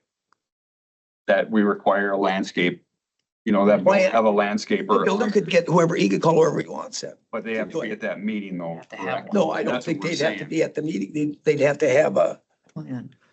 the drawing and the permit part. Yeah. I mean, it would make sense if they were at the meeting. So that John doesn't come after the fact, but he was invited to the meeting and he has his professional. I'm just asking that question. Well, I get. I'm thinking you gotta have a plan drawn out.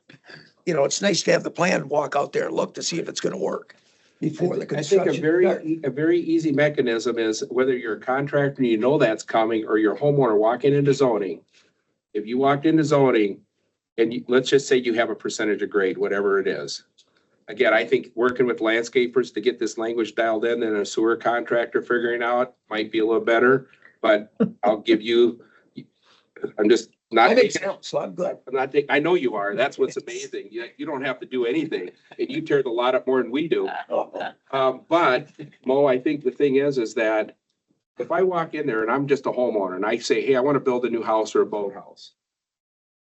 And staff says, oh, you're on a perfectly flat lot. You're down on Wabagasset. The water doesn't even run to the lake. Fine. They could probably issue that one. But if we're anywhere on Balsam, Deer, Half Moon, these lakes that all have steep slopes, Bone Lake, all of them, I think what you do is, to me, the mechanism is whatever that threshold is for Logan to say it. Logan should be able to look at that and go, yeah, you got slopes here. We require, before I give you this land use permit, we require you to get an approval of your landscape design and mitigation through Land and Water. We walk down the hall, we go to Land and Water, and I go, what are you guys gonna want on this, Eric, or whoever you have? And I'm gonna go in as I've never done this before. You're gonna say, hey, you need to have your landscaper design up a plan. I need to see you got slopes, we're gonna have erosion issues. Give them a little form. They walk out, they go talk to their builder. Builder says, I don't want to be involved in it. Well, who's a landscaper? You got 3, 4 of them sitting in here today. Yeah. I can go to any one of them and say, hey, the county won't give me my land use permit until I get my erosion control and my landscape design done. Nick Strozik. hey, could you come out here? He designs a plan, he meets, he may have to go in and talk with Eric. But before they get that land use permit where I can start building, there's a process there that. They should review It should and be, approve. yeah, Okay. and have a separate permit for it. That, Yep. like I said, we used to do that. Before you guys had GIS mapping, John and I were just talking about this. Before there was GIS, they'd come out to the job site, every job site, because they had to verify our stakes and our setbacks. Now it's so easy to sit in here and go ding, ding, ding, ding, ding. Oh, I can see everything. So no one makes a site visit. So, Sure. yeah, All right. it's not that hard. It's not gonna be hard to do. It just has to be done and it has to be a requirement. And you're gonna see all these problems pretty much go away. Okay. That's okay. So Eric, that would put you under the gun. Do you already have some of those forms, plans? Standard forms and plans? Do we have a fee schedule? Do we have any of that set up? We have a stormwater and erosion control ordinance, We have the ordinance, but do we have, but it does not typically apply to residential. It's commercial, it's industrial. There are some cases where sensitive sites at the discretion of land and water professional staff can apply the ordinance to those sensitive sites, but typically the stormwater and erosion control in most cases on residential is building inspector's responsibility. Mhm. I think so we gotta find that. Yes, it is. Yeah. I'm supportive of being involved. I think it's important. I have concerns about capacity a little bit based on the volume of permits and the time it would take to review these plans and things like that. But I appreciate the thoughts of our involvement and think we can add value to the process. But right now, I think we would be working under the shoreline ordinance. And, you know, that's the place to include this criteria Okay. or requirements. I think our our stormwater and erosion control ordinance, unless we amend that too, would be separate and for separate sites and cases. Okay. But you still, so for a land use permit, we should set up some perimeters that it would go at least to land and water to be checked. At least reviewed Yeah, review. and a review. Yep. What do you think the perimeter should be, or should we do it on all? All is gonna get time consuming for staff. Yeah. Yeah, I think Should we set but we gotta set it up somewhere that you don't wait till it's 20% or whatever. I mean, do you do over 50%, over 12% or something? Or do you have somebody go out and look? I think landscape features is important. If there's concentrated flow areas within the parcel boundaries or any sensitive areas where there's overland flow or runoff, you know, those cases would be important. The steep slopes, yes. What do you think, steep? Start at 12% or what? Or more? I mean, we gotta start somewhere to set up a parameter to Sure. give us some guidance where to start it at. Sure. So that we don't wait too late. You know, we don't wanna wait till the end again. Yeah, and like you said, how much work can they handle? Yeah, Now, again, I could go out to a job site and it's a perfectly flat lot and 20 feet back from the water, there's a ditch, 15-20%, and it's only 10 feet long. You know, so when you say 20% slope on a lot, you know, there's a big difference between 20% that goes 100 feet. well, yeah, like a ditch Versus- on a road. Or you Yeah. come up to a shoreline and you got 20%, it's only 4 feet long. Yeah. So, Well, that's where you'd have to look, you know, or in the. yeah, but if you said blanket 20%, you know, you might be, you know, it's not, that's why I think One doesn't cover all. That's why I said we gotta do I some. think that's where you guys gotta work through this. Yeah, Yeah, I think what might be worthwhile is if there was a checklist created with some landscape characteristics or features, soils, use LiDAR data and for staff to kind of work through setting some threshold. The threshold. It's really, really hard to say right now if a 12% slope on this site is going to be sensitive or critical versus a 12% slope on this site that's, vegetated and longer slope length. Longer length and stuff, yeah. Or shorter. So I think we would have to be thoughtful in this and look at some, previous cases and go from there. I don't know how else to really approach it. Bill, looking at checklists, is that something you'd feel comfortable working with zoning to come up with a checklist? That would be Absolutely. something that both maybe the contractor could submit some of that stuff as well as you pull up some stuff or whatnot. So it's like, here's what we're dealing with on this piece of property. Yeah, and we do have some checklists for requirements of stormwater and erosion control Right. permitting on the other side. I mean, we can certainly develop some of those as a template to hand out to landscapers and contractors and so forth. But as far as, going through some of that site criteria, we can have discussions about that. And the language that's already in there for permit required, maybe enough after the checklist is developed.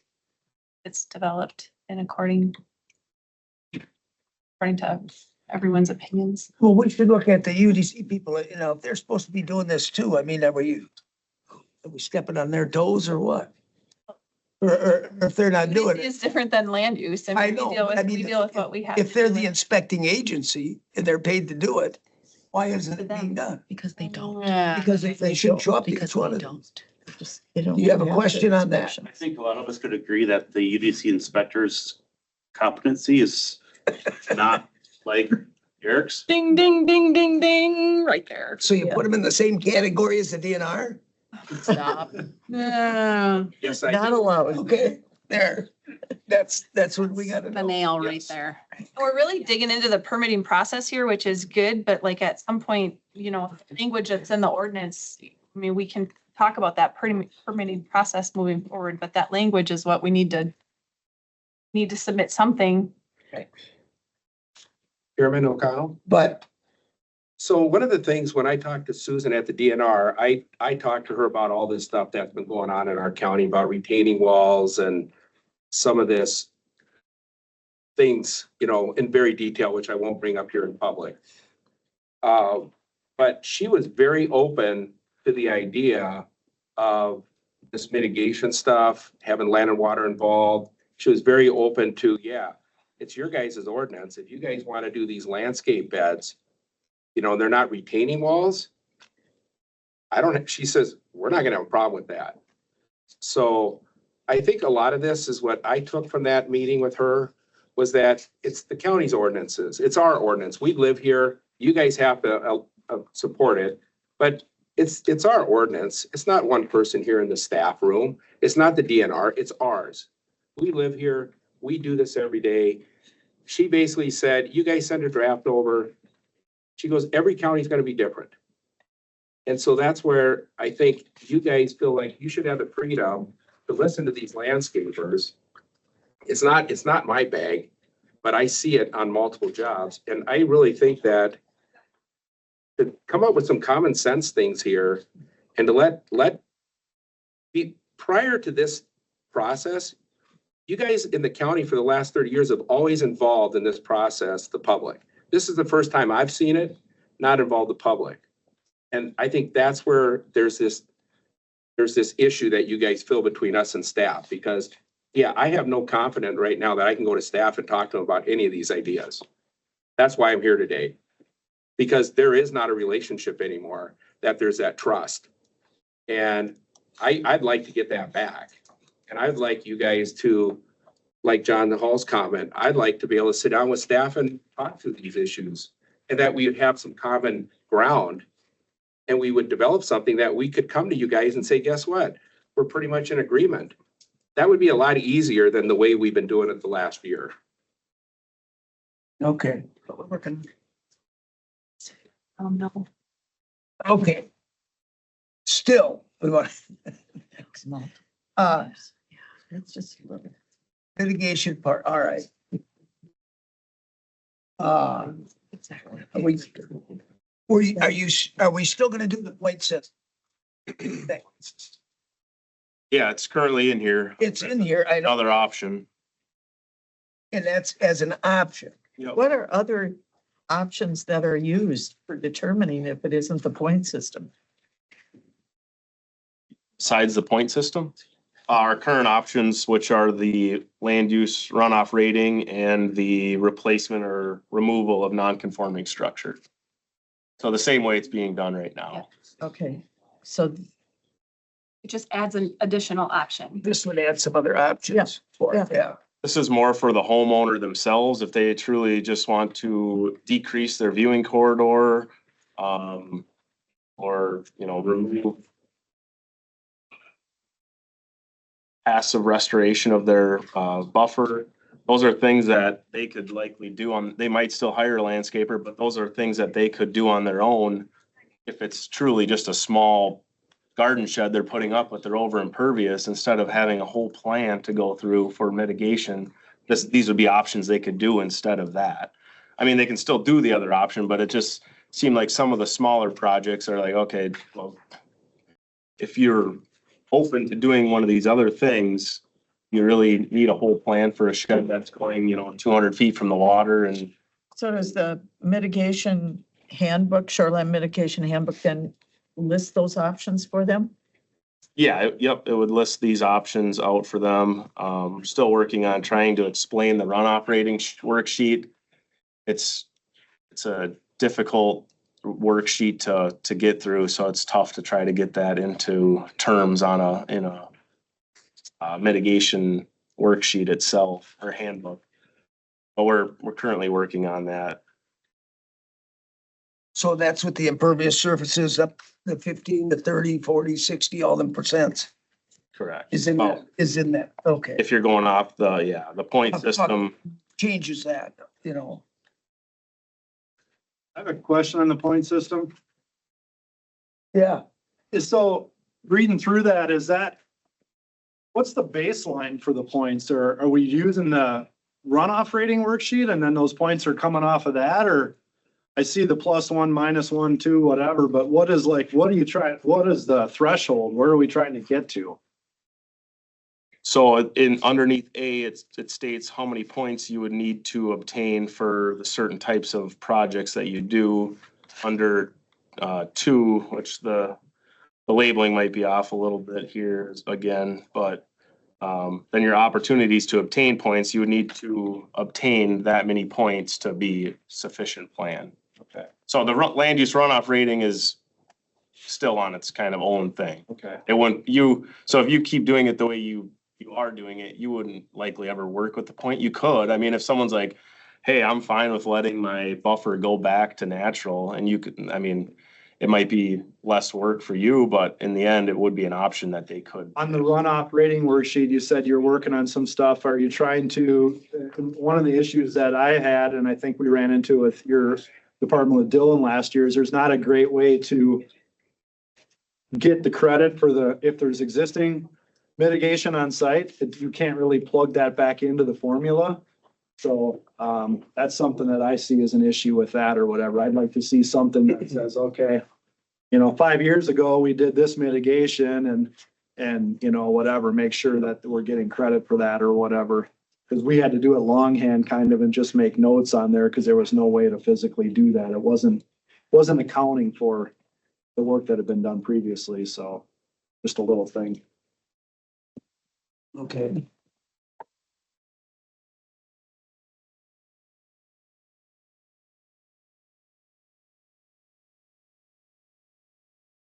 Anything else on mitigate? Well, what have we kind of decided to put in here then?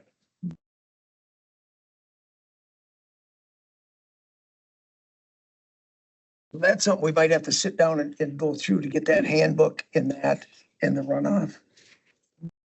Mitigation. That would just be an That's it. additional resource So Get you it. come in and say, Whatever. yeah, okay, this is what I'd like to do, but what does any of these things mean? And I mean, we get that all the time with the land use runoff rating. And then there'd be a handbook and you could, okay, I want to do the land use runoff rating. You could go to that page and work through that. Or if you say, I want to passive restore my buffer, well, what does that technically mean? It'll have it has a diagram in there and shows what it is, you know. Sure. Passive versus active. One is just letting it grow back up to its natural. I mean, it's not going to be what it was right away, but it'll eventually evolve into the buffer that it would be naturally. Or active is where you get more points for it, where you go in and the landscaper, whoever, they're planting plants actively, and then so that buffer is going to be there, you know, Okay, once they're done with the project. sure.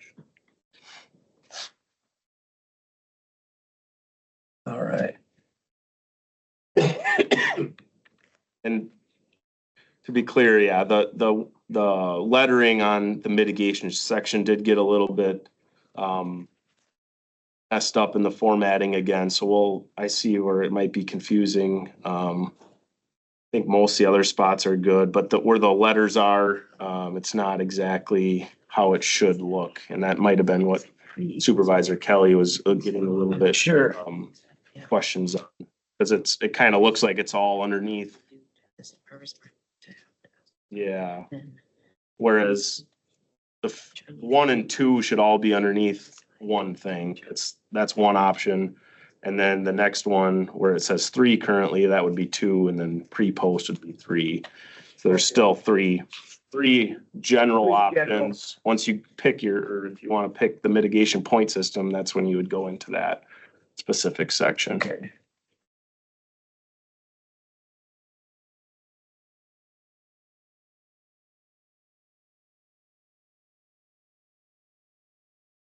Sure, okay. I guess one other thing to bring up on the mitigation plan,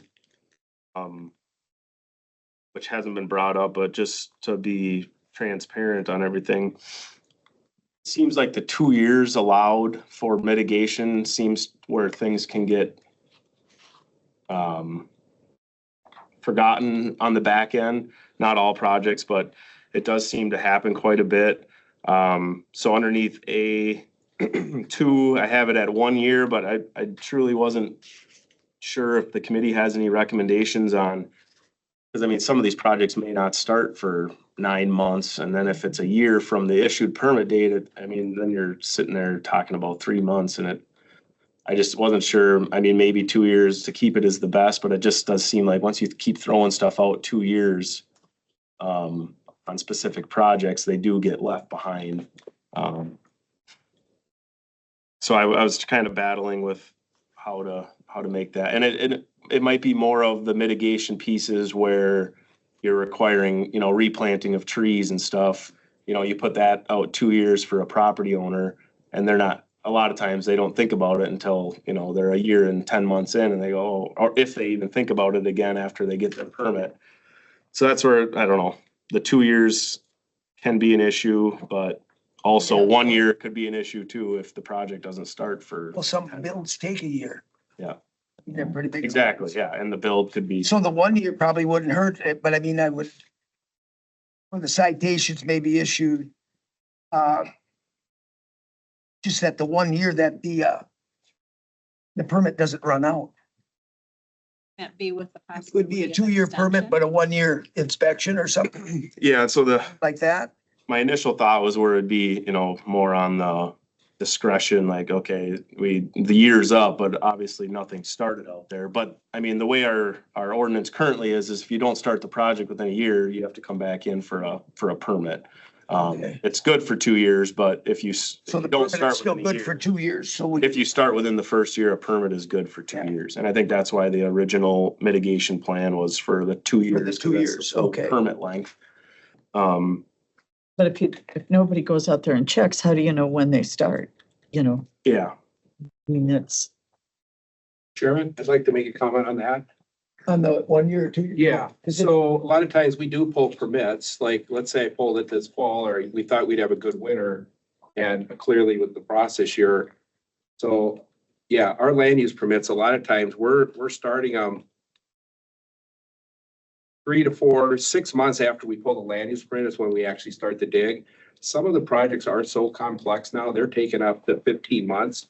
We got projects that are taking 1.5 to 2 years. And then the landscaper gets to start.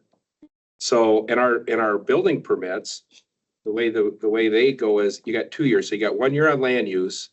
So I got to start the project within 1 year. And then the building inspectors require us to have the project done in 2 years. And even if you're not done, they don't require you to get it signed off, but basically the tax assessor is assessing for full value of that project. But some of our projects that, you know, but as we pull land use, we're 2-3 years before, hey, the landscapers are coming out to do any mitigation.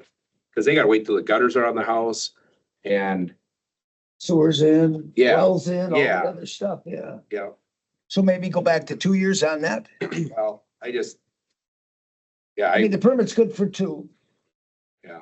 Yeah, that's where it can be a fine line of if a project does get done within, 9 months.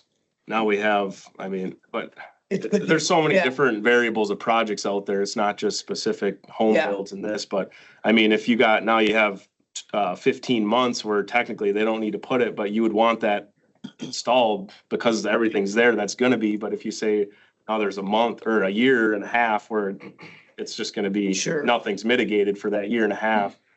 It's truly it's tough one way or the other. And that's why I think it was gonna come down to more of a discretionary case by case, which isn't always, It's not always good. it's hard for an ordinance, but Yeah, It is. in the grand scheme, it's because the permit's good for 2 and it says you have to be done in 1. with the mitigation, Yeah. Is there possible to put a range in there and then it's then determined in that planning meeting? Well, things can come up, like he said, like this winter, now you got 3 feet of frost. I Right. can't dig for 6 weeks or 8. No, it's almost case. Yeah, it's almost case by case on It that. almost is. But the 1 year would help the faster ones, wouldn't it? it would help protect a site that truly does get done Yeah, right away if you pull a permit and complete it. Or, it's more of, once that water starts running off that structure is when you would want the mitigation to. to be there, Well, yeah, and they would work in conjunction sure. with the erosion control practices too. So if those are still being implemented, maybe it's not so crucial for the mitigation to be installed if the site is still being controlled, with the erosion control plan. Which has to, their Yeah. control plan, they have to maintain that till they're done, so. Cause I was thinking if there's a way to do it where, once the structure has, once the roof is on and it's draining that water, then it needs to be done within a certain amount, but then it's just, you don't want to get into too many. There's a lot to be. Yeah, you're getting Yeah, a lot of different Chairman? requirements. and you'd be out there a lot. Yeah. So again, on that plan, like you saw, I showed you guys the plan for that boathouse. What we're understanding is, yeah, there could be certainly definitions that you could say, once it's completed like that, once we put that backfill back around that boathouse, we're supposed to vegetate that slope within 48 hours. Right? And I think again, with this mitigation process, with this planning, that could be part of that application that it says in there upon, you have an impervious surface on that site, or when you have this house built, part of the permit process tells that homeowner, because a lot of times we build a house for someone, I have no idea who the landscaper is. And I think in the land use permit process, that should be spelled out like so that way it gives staff a reason to go out. If you get a complaint, you can go out and say, hey, right on this application, it said, upon completion of this dwelling, and this impervious put in, you're required to start the mitigation within so many days. Well, any bare ground or anything, you have to, Yep. until it's completed. The silt fence and everything, it has to be up. Silt fence don't work. Well, that's part of the soil erosion stuff. But I mean, that's. Yeah, it's a stop. It's a part of backstop. the package that But you could easily you have drive it. by, you see that, you don't complain. If, as a builder, I could give this to the homeowner and say, I'm building your house now, because we give them a copy of our permits. It could say right on there what their requirement is to have the mitigation erosion control, because now you did it up front. That could easily be told. So then you're not in there 1 year, 2 year. It's when you get that completed, you have 30 days or 60 days to have your mitigation in place. I think that would, I don't know what you guys think. Yeah, the hard part with like the gutters is a lot of times is that you can have the whole house done, but most of the time they won't come hang the gutters until the painting or the siding and everything is done too. Yeah. So you're really like, before you can online some of that stuff, you're at the tail end for sure. Well, you don't split the black dirt till it's sided, Right. you know, anything else. I mean, You it just, gets you can't, drug out. you can't even harness the water until, a lot of times till the gutters are on. And that's and- that temporary Right. soil erosion you gotta leave out Yeah, until, exactly. till that. These sites are most vulnerable from the time that the roof sheeting goes on until the landscaper gets there. That's when these sites are out of control, in my personal opinion. Yeah, that's when you get the most. It's, they're shedding water, they're bare dirt. The silt fence has been driven over 10 times. Somebody maybe put it up. The excavator was the guy that put it up originally. Now he's gone and they don't come back because now it's the landscaper. So until we get back on site, a lot of times the first day we're on site, all we're doing is reclaiming the site, Yeah. trying to get a hold of it again. Yeah, So they're very vulnerable for that time of construction. see, and that's our uniform dwelling inspector, supposed to be No, there, make sure let's that not is done. even go there. So, yes, all right. Let's leave it at 1 year, so that doesn't change anything really. For now. But will it require another fee, Logan, to? No, because they extend got it? 2 years. They have 2 years. Okay, I 1 just year want is- to make sure there's not an additional fee. You know what I'm saying? If you don't complete it within that first, Oh, you know what I'm saying? no, Kim, if we don't get the house built, Kim, if they, for a year, then we're out of compliance? Takes me a no, year you to, could That's be, what I'm but I saying. mean, then you'd have to just update it or whatever. You could probably come in, can't you just renew some of these without a fee? if I'm building the house and it takes me a year and a half to build the house and landscaper can't start until I'm done, Yeah. well, then you already blew that 1 year. Well, the year's just, Cause I'm gonna pull that mitigation plan up front now. We're Yeah. not gonna do it at the end. We're Yeah. gonna do it when I. well, the pull permit's good for 2, but they check it in 1. I'm thinking they just come out. and Oh, check. they just check it one, I'm okay. thinking that they just, because then if somebody else just put That's the not what boat this up. says, though. There, That's not what this this says says. it's gonna be completed. This says it will be within one. complete Now anyway. then we'll have to change it, okay, And necessary discretion. or something, to have discretion, because if you're just doing a boathouse and this is in there, Just leave it at 2 it won't years. take 2 years. Leave it at 2 years. Leave it at 2. Maybe leave it at 2 then, and it goes right with the permit then. I don't know, I just think, like you said, the 1 year is in case they have like a boathouse and stuff, you know, something. That's what I'm saying, required upon completion of the structure. If you had so many days after a structure is completed, that forces homeowners to have their landscapers on site, whether it's a boathouse, a set of And the steps. permit runs out in 2 years anyway, so do it on completion, yes. Define completion. Yeah, Define it Yeah, when they start to use if I it. leave one thing off the house, is it never gonna be occupancy completed? is an easy way for building inspectors, once it's got occupancy and you have a final on, everyone wants to get their boathouse finalized and their house is Yeah. final. What we're hearing from John is that it's most susceptible when it's, when they're Yep. left wide open. So is there a way to try to expedite that mitigation being completed? Not from your standpoint, Chris, but I'm looking at like. I know John. from my standpoint, we got crews driving forklifts around these houses Yeah. for the Right to the entire end. project. Yeah. And his mitigation goes right where we are in our Okay. building site. Yeah, and I would feel like the difference between our mitigation is to control the site after it's completed. Right. And I feel like erosion control is Building. from start until Till- until mitigation takes over. But mitigation is how Yeah. the way I interpret it is how we're handling the site after the development. Right. And erosion seems to be like. Mitigation is forever. It is. It's how we're gonna, Erosion is. how we're gonna capture and manage the runoff. Yeah. But There's during nothing really- construction, we're erosion control. So there's nothing really when it's that vulnerable to do, because like Chris says, we're still driving on it and. It's up to that building inspector to enforce it. And that's where we've always complained is that we look, I'll put in our budget. Oh, no, it's not. A few $1,000s for erosion control, right? Ongoing maintenance, we put it in our budget. We tell people we're putting $3,000 in for erosion control because we have to pay someone to come back and fix it 3 or 4 times. But a lot of excavators, because that's who's doing your erosion control at the beginning is the excavators. Right. They put the silt fence in, they've completed their work, they're long gone. Yeah.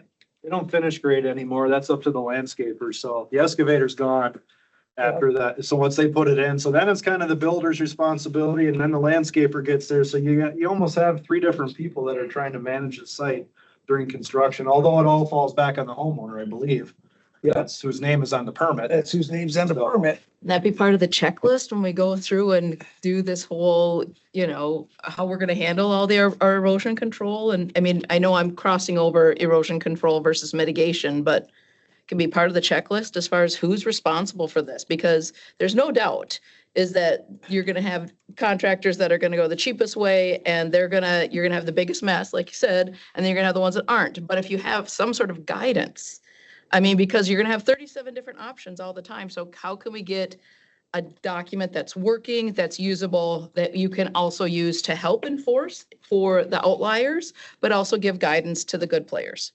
Can we create that? Is that possible? Suggestion, you may want to talk to Deer Lake Conservancy. I worked with Sheriff Clemens last year and they did a big rewrite on this and talked a lot about what we just got done talking about.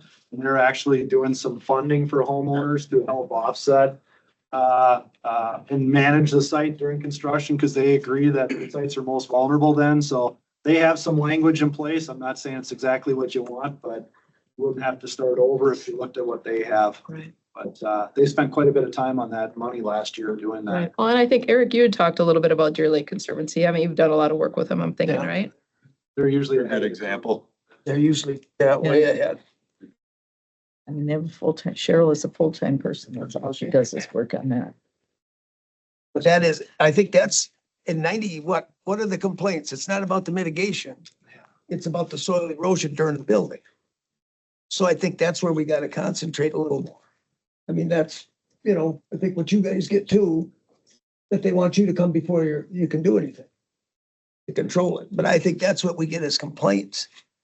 And the documentation on the mitigation, I think, is important. Logan and I talked about that the other day, that hasn't been done in the past, and now we're getting requests. I got a request from a project homeowner that we did in 2017 to prove that we did the mitigation. So that's how far behind the checks are. So whatever that system is moving forward, I think it's got to be simple. I hope it's like a link or a portal where we can email or send documents or pictures or whatever. Do a whole, that's got to be part of the system too, so that I spent 2 hours yesterday going back trying to find this stuff for this customer and prove that we did mitigation in 2017. So again, collecting it up front, planning for it, the checklist, part of it, whatever, make it simple so we can get these documents to the right place.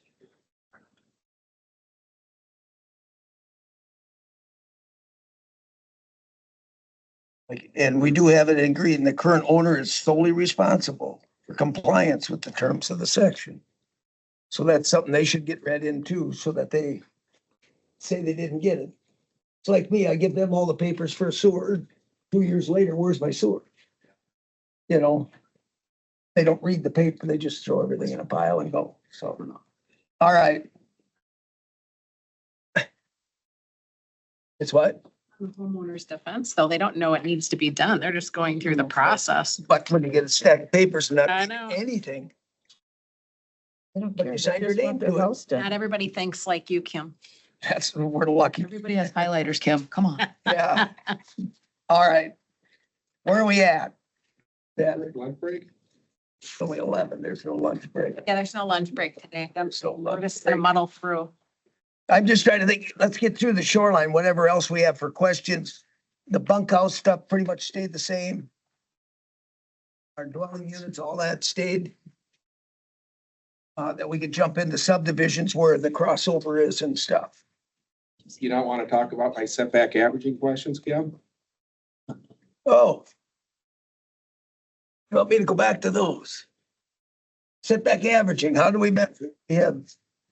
How many? It's like staff explained to us today how we do it. Yep. And what the ordinance that is, because I cannot tell exactly. I just like to have them explain to you guys what we do today and what the proposed changes are going to mean for tomorrow. Setback averaging. I gave you some diagrams. The first Yep, ones it's that on we an open did. lot. What page? Page 30. So there's no language in the ordinance that's gonna change regarding setback averaging, but Logan can certainly explain how the interpretation is. Yeah, the language will change, but my interpretation will not. Vice versa. And that's from the model ordinance, being the two-sided averaging specifically explained how that. And one question I get before you get too far, could you put that in writing, your interpretation, so we have that? Yeah. Public? That, and I'm good with just you doing that at a later date, putting it all in writing. But I'd like to understand it before we have a discussion about it. So I'm good with it. You guys want to wait for the meeting? No, let's, what? Well, if you did, That's the diagram. you said not to waste time at the meeting. Is that what you said? Well, I just think it's a big thing, and I think interpretations are what we've had a problem with in the past, and I'd like to have legal review on that, and even with the DNR before. I'm gonna ask the committee not to agree to that until we have legal decision versus just the brand new administrator makes the interpretation. Because I've showed this year how the interpretations have gone back and forth. I don't know, Mr. Chair, if you had a chance to read my email yesterday afternoon. We haven't seen it though, Mo. No, I can make copies for you. I know, but that's, I need time to digest. I got it. It's basically, I asked a question of DNR on the setback averaging and stuff, and that response is in that email on those. I didn't check my email yesterday. Okay, I'll make. But not later in the afternoon. Daniel's here. I went through in the morning. I think she made copies, didn't you? Well, yeah, but we're just seeing it now. We have. I did make some copies for you, Kim. Kim, I made copies for you and set them by your desk. Did I get rid of, I had. Did you hand them out? I thought I handed them out. You did. You gave, got one? somebody gave me one. Just one. I'm just looking to see where I put mine. There was a Oh, couple- right here. There was a couple floating around. It's just gonna take time to digest it. And with Kim, That's all I'm just a saying. quick comment That one I didn't. for the committee. I got John. The one comment you heard about like Logan and then hearing information from the DNR and going back. I mean, I think that's what a new administrator should do and what the expectation is of the directors, that he does work with the DNR and get it right. So whereas that can maybe be seen as something negative, I guess I saw that as a positive, and then going back and getting it right and changing that, getting. She's the gal that's going to approve it. I mean, you gotta ask her. So I mean, even that's, about specific permits and trying to get things Oh. right. I mean, we have people in the room that are willing to call Logan and work with him and talk with him about those things, and it's great. But I So, didn't check. sure. Gary Spinell didn't get everything right the first year, Nobody ever with does. Jason. So Let's, I'm glad we're let's go getting. through the interpretation of Let's start talking. the drawing that we have in here.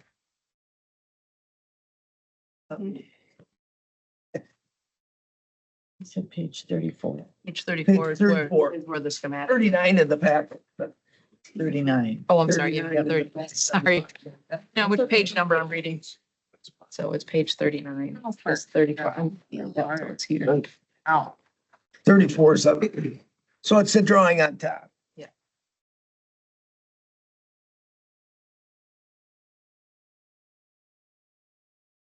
Go ahead. What was that? That's, how are you gonna, he wants to know how you interpret this, and I'm looking at this drawing. The 60, 50, 40. Yeah, so the two-sided setback averaging is for new principal structures, not additions. So you would measure to the principal structure of the two neighboring properties, come up with the average. So in the example, we got 40 feet to the existing dwelling, not the deck, 60 feet to the existing dwelling on the other side. And then that is where I conferred with the DNR on the deck being a part of that setback average. So you can't put your dwelling at 50 feet and a deck out front unless there's specific criteria like the open structure, but that would be at 75 feet anyways, and then protruding into that setback area. So that's where the middle shows that if somebody doesn't, it's not gonna have a deck out the front, they can put the front of their dwelling at 50 feet, which is the average of the two sides. Or if they want a deck out the front, it's gonna move their principal structure back, but the deck could be placed at that 50 feet, which is identified in the setback averaging as the functional appurtenance. Did you see that drawing? Are you Yeah. looking at it? Yep. The, this one. Yeah, and I get that's Logan's interpretation and that's fine. I'm not questioning that as long as it's consistent and we go out and tell someone we're measuring their foundation. We just got caught up in it that one guy said one thing and another guy said another thing. Yeah. My question really is the second two comments that I have there, Logan, with the additions on screen porches or an addition to a dwelling. And the issue that I see out there is what I've heard was that if you have a family cabin and it's 1,000 square foot cabin, we want to add on to that cabin. The addition we've been currently allowed to be is we can add an addition onto that cabin using setback averaging, correct? That's how it was, correct? That's how it still is today. Not today, but yeah, that's how it recently was. You just issue a permit 60 days ago. Yeah, not today, but So 60 days ago, it probably was. Okay, so that's gonna be administrator appeal process, then we're gonna be going back through that whole process. But my point is, again, I believe he's got it wrong. And it clearly says in the DNR, and that's what I want to explain to you guys. This is the hard time we're having. 60 days ago, he issued a permit for using setback averaging. You've been doing that for additions for 30 years. And now all of a sudden today, he just said for the first time, we'd never heard this until right now, that now he's not going to do that. And I think Gonna stop that's, the conversation. This is Attorney Loso. This is beyond the scope of what the public comment is for. You're talking about interpretation of the zoning administrator as opposed to changes to the language. So I've let the conversation deviate a little bit a number of times here, and it's always come back pretty quickly, and that's fine. The problem that we're having right now is you're talking about interpretations and legal opinions and appeals and all of those sorts of things, all which are beyond the scope of what the language in the ordinance is. So I just want to rein it in a bit, bring you all back, and make sure that we're staying on topic here. Thanks. so my question then, Chair, is based on what your attorney just said to you. He doesn't want us to have an open discussion about this. What is the right process, Chairman, to have this discussion? Where do we have it? So we know, the public, I'll put it this way. How does the public know that new interpretations are being done in our county without anyone being notified of it? That's my question then. Chairman, you asked, I'll ask you that. You can, okay. How do we So, know if an this? interpretation, I mean, is it a DNR interpretation that they said for you to do? Well, Joe doesn't want us talking about it, but I'm just asking you then, how do we get that How do we get information? there? How do we get, how does the public? I would ask Joe that we can agenda that item on the next meeting then. How's Okay. that? Can we do Certainly, that? you certainly could is talk about, and that could be something that gets put on agendas, you know, if the zoning administrator or environmental services department gets new direction or decides that they're going to take new direction, they could certainly notice the environmental services committee and then have that discussion, notify the committee, hey, we're going to change an interpretation. I'm not disagreeing with Chris that may be not a bad idea. My point is it's not on the agenda for today. And again, the point of today is to talk about the language in the ordinance and what changes are being proposed. You can skip everything that I've asked Kim on my diagram, and I would ask this committee then because I think this committee it'd be well off for everyone in the county that if you get a new zoning administrator or a zoning administrator during the course of a year, I mean, whoever he talks to, legal counsel, DNR, his own beliefs on the interpretation, that somehow there needs to be a mechanism to tell the county, the public, because I can tell you right now, this is the same thing that happened last year. I'm designing projects right now we got projects already designed this year based on 60 days ago on what we were given a permit from this county for, and we have never been told that this has changed. And it's such an injustice to the community that this is the way the zoning department is being run. And I'll wait till another day, but I'm gonna tell you what, this is, and Miss McCurdy can smirk all she I'm wants over not there. looking at you, Chris. I'm just trying to feel our attorney Yeah, and and I am too. interpretation of Logan is what it is. Same respect. And the to attorney. administrative appeal process is set forward. So Chairman, you can take it from there. I mean, that's administrative appeal on setback averaging, I think is what you're really talking about. I'm talking about notifying the public on. when these Notify changes. also, but I can- let's go through, still. I can just want touch on you to that just- quick. How you changed, how you didn't change or did change, how is the setback averaging on this drawing that we have right now in here? That came about from the DNR, is that correct? Because a deck is considered an accessory structure. And the setback is To the principal to the structure. principal structure. Correct. So those are the new definitions from Act 55, 2015.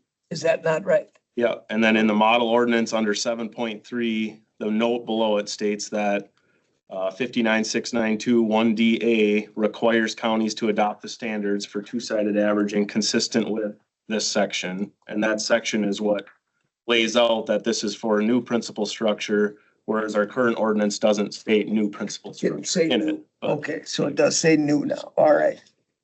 Are you saying that's exactly the exact wordage the DNR is requiring? You didn't change any of those words in there, Logan? no, correct. Yeah, I pulled it right from the model order.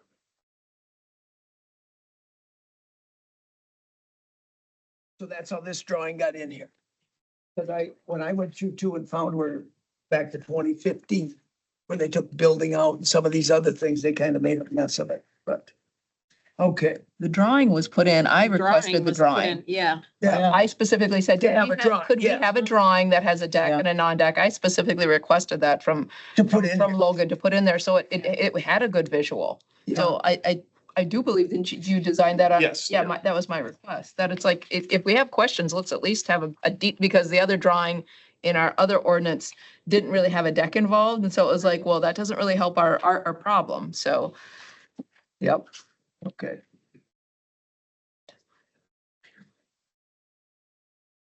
So that's the way it's being done right now. Correct. Okay. And it has to be for a new principal structure, correct? Yep, so if somebody comes in for a permit and asks what the setback is, that's when we would tell them the setback. Stuff that's being planned outside of this, I don't know how we can control that, I guess, until somebody comes and asks us what the setback is.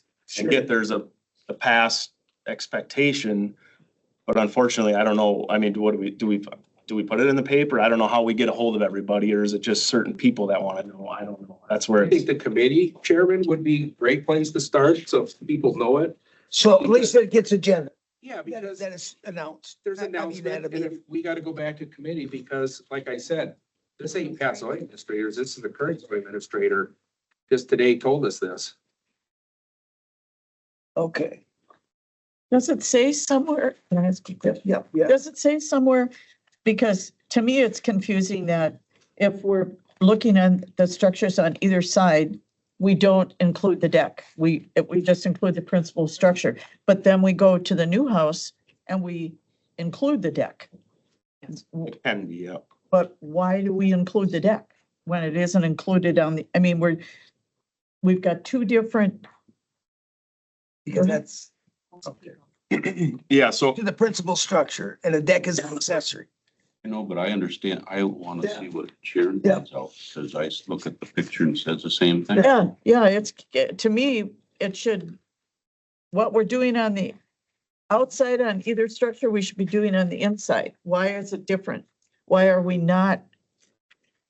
yeah, and it can absolutely be done that way. That was something I looked into to allow a deck. The reason is if you measure to the decks on both sides, now you put the principal structure. If somebody doesn't want a deck, now they can put it at that deck. And now you're starting to creep forward with the actual principal structure. Rather than, if you measure to two decks and use that and then build the actual wall of the house there, that's different than measuring to the principal structure, putting the principal structure in line with the other ones, or having someone have the ability to pull that back and put a deck out the front. The whole non-conforming structures, the idea is to get these structures back to conforming. Is it gonna happen? No. But that's the whole non-conforming section of the ordinance, is not, let's keep pounding surface into the 75-foot area. It's, all right, you can do this. This is how it can be done, with all in mind of moving these structures back to 75. And once you get to 75, I mean, then the door opens wide open for the most part on what you can do. Yeah. It's just the struggle between these non-conforming principal structures and what can be done to them to not keep adding. But to for these. example, on this one, if we look at the one where it's just got the principal structure with no deck, they're not going to be able to put a deck in front of that. Correct. Right. And that would be the option. I mean, That's your option. if they have their access or exits off to the side and they just wanted to have their house as close as possible to that lake, that would be an option they could do. But yeah, the deck is then no longer an option. Still confusing. And that's where counties do it that way. Yeah. And I feel like that's kind of, because then you get to the point where if your setback average is 50 feet and you say the deck can't be included, now if you want a deck, the whole thing's back to 75, which would be, I mean, that's kind of the intent, but I felt like there was a little give and take there where I conferred with the DNR and they said that that is an option to do that functional definition there, to use that for the setback averaging portion of that. And that is something that would be approved by them. That's the main thing, I guess, in the whole. That they would approve when they look at it. Us measuring the decks and using that was relayed to us that that is not how this is supposed to be carried out per the model ordinance. So again, I did public records requests for over a year, and I have other ones that I've done with the DNR. And I think if you look at the one diagram that I have in there where the house actually has a jog in it, I don't remember what number it was. Number 2 has a jog, number 3 has a jog. Number 2. And number 4. The one time 200 was off the Yeah, side. so like, for example, like the number 2, if we use setback averaging for the dwelling, the deck could be at the same distance as the dwelling, right? So Correct. sometimes the drawings that you guys are getting, a lot of times, we're not building a house with a deck all the way across, right? And the reason that this has been developed over the last 20, 30 years, and these definitions were fine before, and I think a lot of these interpretations are discussions over the phone, and that's why I personally like to see them in writing from the DNR, or at least keep it the way it is and let the DNR redline it up instead of just deciding to wholesale change it because of a phone call. But the reason that all these got developed over these years was that we didn't want to encourage people to tear down these non-conforming family cabins that were small footprints. So we were trying to give them ways to add on to them, right? Because, you know, you got 1,000 square foot house and we use setback averaging and they can't add that screen porch or that small deck to the side. What Logan's taken us down the path of is, hey guys, I can't add that screen porch on. That 1,000 square foot cabin and that 500 square foot screen porch, you can't do it. But he will let me tear this whole thing down. I can build you a new house here. We can change where the porch goes and I can build you a 10,000 square foot house and we can start over. And these rules were been developed for 30 years. These guys weren't here when these things have been developed. But the whole way that they were developed was to try to encourage these family small cabins to stay where they're at, because Logan said it. The original rules, we used to have this 50% rule where DNR used to think, well, if you spent more than 50%, you'd move it back 75 feet. Well, they gave that up 20 years ago. And I think we're going down a dangerous path here that we don't at least give it an option to leave it the way it is and encourage people to do these small projects. Because 20 years from now, you're going to say, look at how many big homes they're already here, and I build them. But I'm going to tell you, we do a lot of work that is small projects. And to eliminate all small projects is what this is going to do, because we have a ton of non-conforming cabins in our county. It's going to shove everyone back to the Board of Adjustments, which this board has over the years said, we don't want to have all the Board of Adjustment. You know, that's where we used to go. We used to always have to go Board of Adjustment, and they gave them to us constantly. They almost never turned us down. So I think trying to write an ordinance now that encourages, that tells people you got to tear it down and build a big house in the same footprint, then leaving a small cabin with a small screen porch addition. That's how I see it. And I believe there's wiggle room with the DNR and Logan and you guys and us, that I think you guys should spend more time on this and not just wholesale, say, no more small additions on non-conforming cabins. So that's my The 200 square foot. Well, you can do the 200 square foot, right? But I mean, that's purpose and intent. I mean, you have to read the purpose and intent of the whole Right. shoreline is to move everything back And and protect all this. but the one thing in So, I the mean, that- setback, one thing in the setback Sure. averaging. that I like The email back from DNR does address that, you know, with the 200 square foot is what's allowed laterally, the one-time square. One foot time, yeah. So I mean, it But if is in the, there. if the owner chooses to remove the existing residents from the property, they may choose to develop a new house using reduced setback, Right. Yeah. you know, so that's what. And I think the DNR, they will, I work in a lot of counties. They all do it different. Yes, they do. And I just think that, I just don't agree we should wholesale change the way we've been doing it for 30 years because of a phone call. I'd like to see it in writing. She did do it. Well, You have one? She did finally said it in, it's in. writing. yeah, but my point is we leave in our ordinance and let her redline up your ordinance. What's wrong with getting it back with some changes? Oh, always, yeah. Why I mean, there's change no it? way that they won't do that. Yeah, and if they think it's really wrong, then let them write you up for it and you guys will have another chance to change it. But again, when you look at the DNR, and I talked to her about this, and we looked at the DNR and it says that setback avenue was designed for new dwellings, but the part that I think was left out that I don't see in there, there's a little part on there where it says the intent of it was for a new dwelling. So that's the wiggle room the DNR has in their statute, is they don't say it's required, they say the intent was for a new dwelling. And that's why we've had this certified prior to this, that you can add on a small addition using setback averaging. The 200 square feet is not using setback averaging. No, it's on the lateral sides. You can't make Right. a building more non-conforming. You Right. can't move closer. Right. So the addition has to move to the side. This is just an interpretation of our zoning administrator. And I just, This is right from the DNR. It's side, backing DNR. up until you get to 75. I mean, that's been, I just read the 2015 one. Yeah. Well, Adam changed all that when he changed structures and took some of them. I understand all that. I understand that, but So that's where this came from. So that's where, so if we haven't done it right since 2015, it's only been 10 years that we did it wrong. no, you guys have been doing this before. Yeah, but I mean, now if it was wrong, Yeah, I don't agree it's wrong. yeah. Well, we don't think it's wrong, but the DNR tells us we're wrong. You know, Yeah. in their Well, let them, interpretation. when they certify your deal, let Yeah. them then tell it it's wrong. Because I believe there's some misrepresentation here.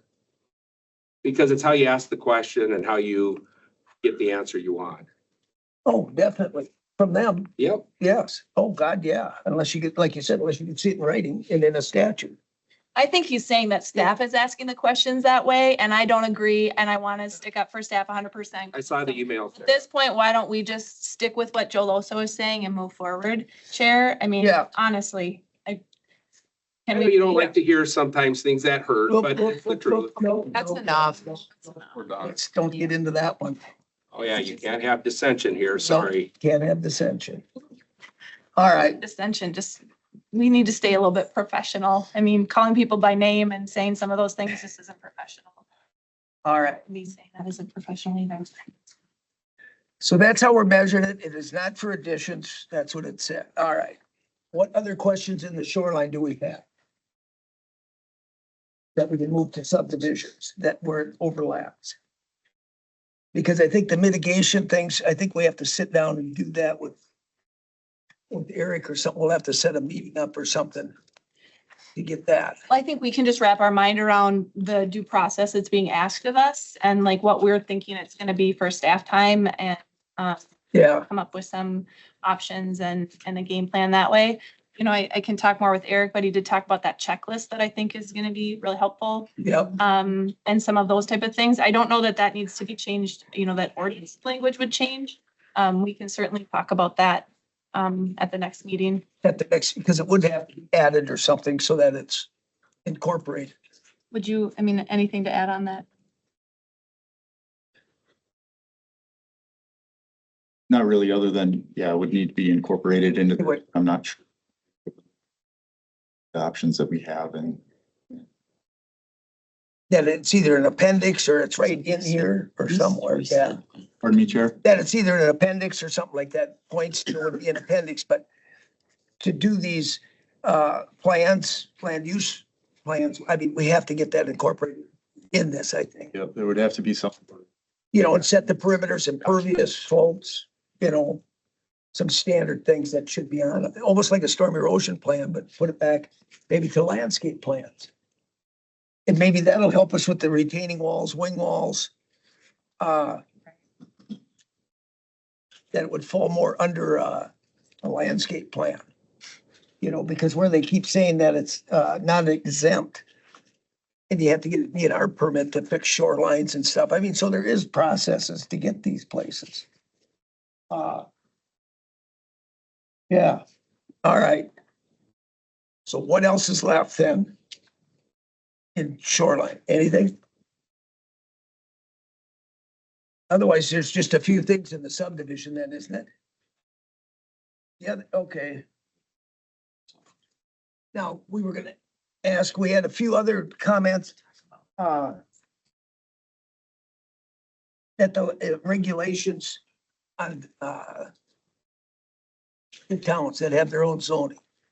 Yes. Does that go in general then? Do we put that, where do we put that? To make that clear. They're not in shoreline because they can't do anything, you know, they can't, Right, it can go in general. it can go in general, It can so go that in it's general. at least somewhere, because Shoreline. it is stated in a quite a few, it was. Okay, It was, and I know there's concern from the towns. 'Cause to have that somewhere. in shoreland, they would rather see it in shoreland, the way it was. Sue talks about Would it that. be in the Yeah, end? I'm very specific and saying that, That the towns Yeah. still have underlying shoreline as an overlay. So do we have to make sure that's in there somewhere? In a- yeah, have it in the general zone. Mhm. we don't need it in shoreline that to state that shoreline's an overlay or not. because it's, let's see, what did she say? Because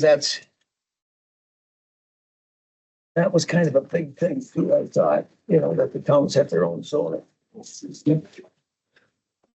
The shoreline regulations are mandated to be administered and enforced by counties within all unincorporated towns with no exception. Yep, And then, you know, lists out the two criteria that could be met with, if an ordinance that regulated shoreline standards prior to the initial adoption in 1968.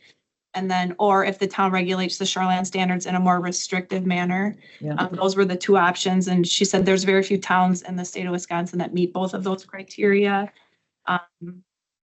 Recognizing was some work to try to do this several years ago, but that was never certified by the Department of Natural Resources, and it sounds like that still stands today. Yeah. so at least, but we can put it in the general. Yes. We're Yeah, gonna get more because- questions on that, I think. Yeah, the towns still have obviously the three options for zoning. They can do nothing. They can adopt a town level ordinance. If they've gone through the village powers, which a lot of them have, Yeah. or they require county board approval. But shoreline and floodplain zoning are also in effect that are administered by the county. And then, or the third thing is they can adopt general, or again, shoreline and floodplain zoning are also still in effect. So those are the three options. All right, Just the involving setbacks. For the. No, she's saying all shoreline. She's Yes. saying The DNR is towns can have saying, nothing to do with shoreline zoning. yeah, Nothing. Then we can't generally zone in our shoreline. Exactly. you could be underneath, shoreline is an overlay, Right. so that's right. the other part. What the DNR is saying is that, well, what they're saying is that what Act 55 came through in 2015 and made all shorelands equal. And so basically saying that the county has to unilaterally enforce shoreline zoning across all bodies of water. That we can't say unilaterally enforcing except for in 4 towns. You know, we have to treat shoreline zoning the same in all towns across. That's what the DNR is saying. You know, Supervisor Hall, I understand. There's some But the question about underlying, that. right now, if it's a class 1, that's first 100 feet is residential. But like along Highway 8 and stuff, there's a few spots, that's commercial, which is in there. So that still stays commercial. Because we have a couple people that had come and rezone. Commercial. So the town of St. Croix Falls would still say that that is commercial Yes. or whatever. They can change. They do the zoning underneath the shoreline. So if they want residential, industrial, whatever, they can put that underneath. But you still have to meet shoreline For setbacks. for setbacks and everything. Unless you're more restrictive, if we say 5 feet, you could say You're 10. saying that I can only rent my Airbnb or I have to rent it out for 7 days consecutively. The township says, no, we'll allow it for less than that. That's where we're getting into the issues. Well, the most restrictive would be the county then. Yeah. Which the county is. Are you in shoreline? Is your Airbnb in shoreline? Maybe. The Airbnb Maybe. probably. Okay, if it is, then you go by whatever the most restrictive is. Yeah, no, it would be. Which is why the towns want to do their own zoning. But they can't do it in the shoreline, 1,300 feet. They can do underneath, but they can What only be does more underneath- What restrictive. does underneath mean? Shoreline is an overlay, so it's just like we always do. Here's the lake, 300 feet is residential.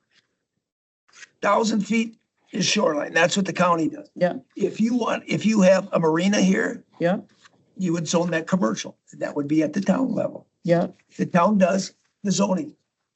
So you decide residential, industrial, all of our deals, and then you put your setbacks in all there. Yeah. So even on Highway 8, there's some ponds that go across. That's commercial, and you have setbacks in your town zoning. But the For commercial, has setbacks, sizing, and And that was everything. one of the reasons, because I was on the town board when we Sure. did this too, that we did that. For example, what's the sports place on Highway 8 in the log building? What's that called? St. Croix Outdoor. St. Croix Outdoors. St. Croix Outdoors. County had them zoned one way, town had them zoned another way. So if he wanted to sell his business, he couldn't do that business anymore because that was not a use according to the county, because that building is in shoreline. Residential. Shoreline. Shoreline and residential. No, commercial by the town. Okay, well then he was all right. Shoreline. No, it was a big deal. That's why the town got involved with all this, was one of the big reasons, was because that specific example, because it was crazy. I mean, Well, he's in shoreline, but he is a commercial lot. And he has to meet the setbacks of your standards of a commercial district. But a lot of times the county is more restrictive. And if the county's more restrictive, then you have to go by that zoning. Because there'll be more that comes up on this, because some of the towns that are doing their own zoning. Want to look at it, sure. Yeah. Just to maybe clarify, Logan, do you wanna? Yeah, so I think we would still work with the towns. They would have to have, or we would have on our map, a district in the shoreland area, because that's what's in our shoreland. We have the districts laid out. But they could have it be the same as, they're probably not gonna line up the same, because most towns have different language on their districts. But we would, so if they say this property's, or they would pretty much look through our shoreland, and if they deem all these properties are being used commercially, we would, put them in that overlay to start, so they don't have to, So they don't have to rezone. Don't have to rezone. And that's what happened 3-4 years ago. When that happened, because some towns are like, 3-4 properties. I I have the maps prior to when, in 2022, when this got put in here. And like, I think Farmington, they just said, just put us everything in RA5. So it was just a blanket. Shoreland was all RA5. And I'm trying to think of, Garfield might have been mostly RA5 too, but yeah, we have the maps from back then. So that's where, when or if this goes through, we would work directly with the towns to make sure we're not just putting a map out there, and then all of a sudden these property owners are like, well, I'm commercial and I'm residential on your map. And so that's where we would have to get that map back. The previous maps, I don't think were completely accurate. So we would like to get those as accurate as possible, so people don't. Well, I think we went around and did it because it took 2 years to get. to get all the town, everybody to find some of these spots, and we still miss some. Yeah. You know, they, like that one was kind of missed too. And does the DNR really care about rooming houses? So that's, I mean, kind of, that's back to Supervisor Hall's point, is that, Yeah. is it just? So to me, that's, I would think that would fall under town. If it's their own zoning, they could be able to zone their rooming houses. In It that wouldn't have to particular- meet with what the county That's has the for use. rooming houses. That would be a use. Or Right, but that, I guess that's your question, wasn't it, Supervisor Hall? It's like, as a town, can I still say, hey, if you want to rent it out for 2 days, you can, no matter where it's at? You can be more restrictive, but the statement the DNR provided is that whatever we are regulating in our shoreland ordinance has to be applied everywhere. So even though it's a use, we have to apply, we can't say we're gonna apply our tourist rooming house language everywhere else besides these 4 towns. It has to be applied. It would trump the town. Yeah. Oh. And then if the town wanted one that was more restrictive, I mean, that would, Can't be more restrictive. We've been sued for it. So. Well, and we'll see how this obviously progresses, but at this point, our intent would be to sit down with the towns or have a representative come in and make sure that all of the areas within the shoreland have an underlay or a zone underneath it that they think is applicable and maybe Yeah. best suits the use. I don't know if there's, But that doesn't help the tourist rooming. well, could they maybe, I don't know. yeah, there wouldn't be, I There's- mean, that's just, you'd have to take it out of the complete shoreland ordinance then. Right. So you'd say, we're not gonna enforce tourist rooming houses anywhere in the shoreland in the county, and then the towns wouldn't have Yeah. to do it. And you've heard from other constituents on the other No, side. right, no, right, absolutely. Yeah. That's a tough one. God, So- I guess I I didn't. want to go there. It's a tough one. We don't. Thinking that. It's real confusing with the tourist rooming house stuff. What's the county responsible? What's the town responsible for? They'll get this, they'll call the county, they tell them one thing, they'll call the town to tell them another thing. It's very And the confusing. state will tell you another. Right, and we can only say the rules that we have in place for county. What they're hearing from the town is not, we don't have jurisdiction over that. What No, they're hearing from the village of Balsam Lake, we don't have jurisdiction. yeah, So it is confusing. I understand. it's very confusing for the person who's Gonna running do the it, yeah. tourist rooming. But that's why we went to the state stuff and just said, here. we're Yep. gonna Stay right Yep. with that. Exactly. Whoever wants to change it, yeah. All right. Okay, so we'll probably get questions on that. The subdivision, there wasn't much in there that changed, that we had to change. I think. I mean, the square footages, we left at the 10 and 20, didn't we? Yeah. For repairing lots, sewer to unsewered, we didn't change that. Well, that's you're talking the subdivision? Well, then subdivision, let's jump into that because it's going into the subdivision part on like page 83, kind of going through it, that we didn't change standards and stuff anywhere. It changed. I'm trying to think what, Yeah, one of the bigger changes was, page 74 and 75 of the packet. But if that looks accurate to what we discussed at the last meeting, I think that's what I gathered from our discussion. that's the 20,000 and the 10. In the residential, it'd be 1 acre, so that's countywide. Anywhere residential is 1 acre if you don't have a public sewer. If you do, it's 20,000 square feet with a public sewer. And that's in our subdivision, so that's regardless. If somebody's in residential outside of shoreland, it would be 20,000 square feet. It wouldn't be the acres. That's gonna be, Yep. which there's not a whole lot of that. Like I said, maybe if you get towards the municipal or the villages, there might be some R1 that leads out from the village, but Not, okay. I think that was the numbers we had, yep.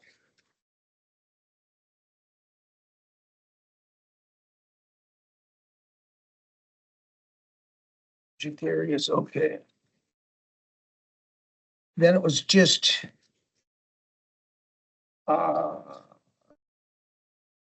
Board of Adjustment was added.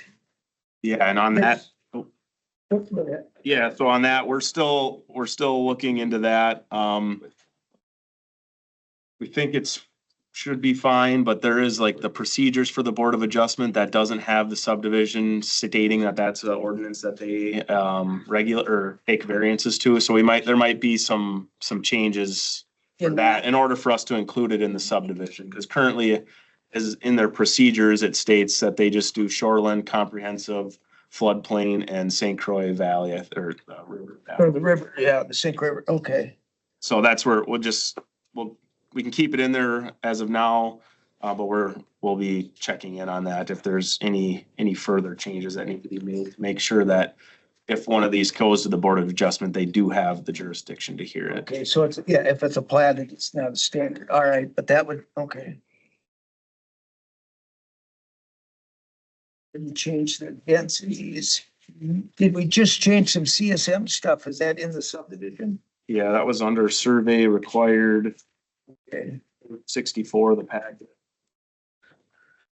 I believe I have it all correct from what we discussed, but if there's anything that you guys see that is not how it was discussed, please let me know. This Ed came in and this is what he wanted, wasn't it? Okay, It's a recommendation. so that was all. Under the 4 lots and all that. Okay, well, let's see what else we looked at, yeah.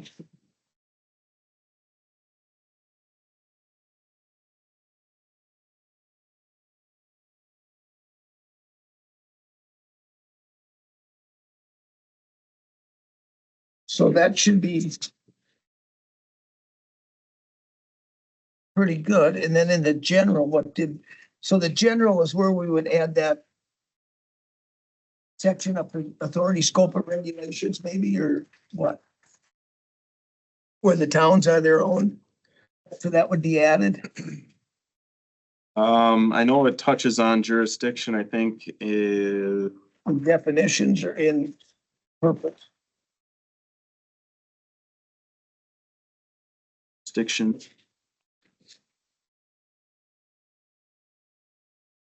It kind of touches on it on 42.6, but it doesn't, or page 100, where it says if a town board wishes to withdraw from county zoning prior to comprehensive zoning, it doesn't clearly state it. So yeah, that would be somewhere in here where you would, I think you'd be able to list out, or just, I guess, I don't know how you want to identify that. If you want to list out the towns that aren't following our comprehensive zoning, for clarity for the public. Otherwise, I mean, when they would come into us, it would definitely be you're in town zone. Read it ahead of time. But yeah, That would, where to put that in accurately. That well, that 42.6 justification, force and effective date, would it fit there? Or do you want it sooner? That's kind of, if the board, if they want to withdraw. The jurisdiction of the chapter is unincorporated areas of the county. yeah, so you could probably Would it fit in that section? yeah, you could probably Somewhere. include it in there and then say, except the jurisdiction of this chapter is in unincorporated areas of the county besides towns with their own town zoning. With their own, and then maybe just list, because there's only 4 of them, and just list them. There's only 4 right now. And the issue is you have to go back and update Yeah. if there's more. But to add one name is no big deal. Or 2, or 3, or 4. I would agree with Supervisor Kelly. The saying towns with their own zoning is more than enough. If you list them out like Supervisor Kelly highlights, then we have to go and change it every time a town adopts their own. So Okay. I just thought for somebody to read it, You're saying. for somebody to read it, it would jump out that these 4 have their own zoning. That there's nowhere in there, and you guys want that. In the town of St. Croix Falls, but now we can't list it. You just said you don't want it listed now. Well, So I just said it doesn't make sense to list them when it could change. well, everything could change. Consensus, do we want them in there or not? Your- You think so? No, you're Chair O'Connell. Yes. My apologies. I just wanted to let you know that I have to depart the meeting for some afternoon interviews. So Okay. Just wanted to let you know that I've got a hard stop, so. Sure. We're almost done then. Thanks, Eric. We don't have much. Thanks though for being here for all that. If So you we- do decide to include the towns in there, Kim, I don't know I would say. all I would say is if you do that, then when we add a new town, we need to make sure that as part of our amendment or our adoption of them adopting their own town ordinance, we would need to then amend our Yeah. ordinance at the same time. We wouldn't be able to say, oh, we'll do it later, just because otherwise it creates confusion and potential issues. So that's all. So where can we put it that people know it? But it's, We don't, they guess. Okay, I'll leave it out. I'm just saying it'd be nice somewhere to know who has their own zoning. Yeah. They can They ask. call and ask all these questions like everything else and they don't clarify it. We have a zoning district that would overlay. What do you mean? It does. So if you go into, We had like a completely random zoning district, like tried that. T5 or whatever, like, and then any of those only apply to towns that have their own zoning. But which towns are they? You know which ones they are. Well, on You're the gonna map, it would show every Choke you parcel till you like- turn blue. Kind of aggressive. yeah, our I current, just thought it'd be nice, put it somewhere in there that these towns have their own Yeah. zoning. I mean, list all 23. We have it listed on our website, do we not? Okay, and it's on the map, the zoning district map has it as a town layer. So if you go onto there, it's grayed out. and it's there somewhere at least. Yeah. Okay. Otherwise, they're gonna call and say, am I in my own zoning? Which towns have it? They won't even, most people don't know that. They don't know that stuff. You know, But that's why they call zoning and they said, and And that's then- a stupid and then question. And that they the have to zoning go- can tell them, that's in town zoning, contact your Yeah, here's the next zoning number to call. administrator. All Yeah. right. All right. Otherwise now, the subdivision, general. Did we, height of structure stayed? I think my brain is spinning by the time. Oh, we didn't change any of that. This meeting. Things. Right away, setback averaging is the same. On page 104.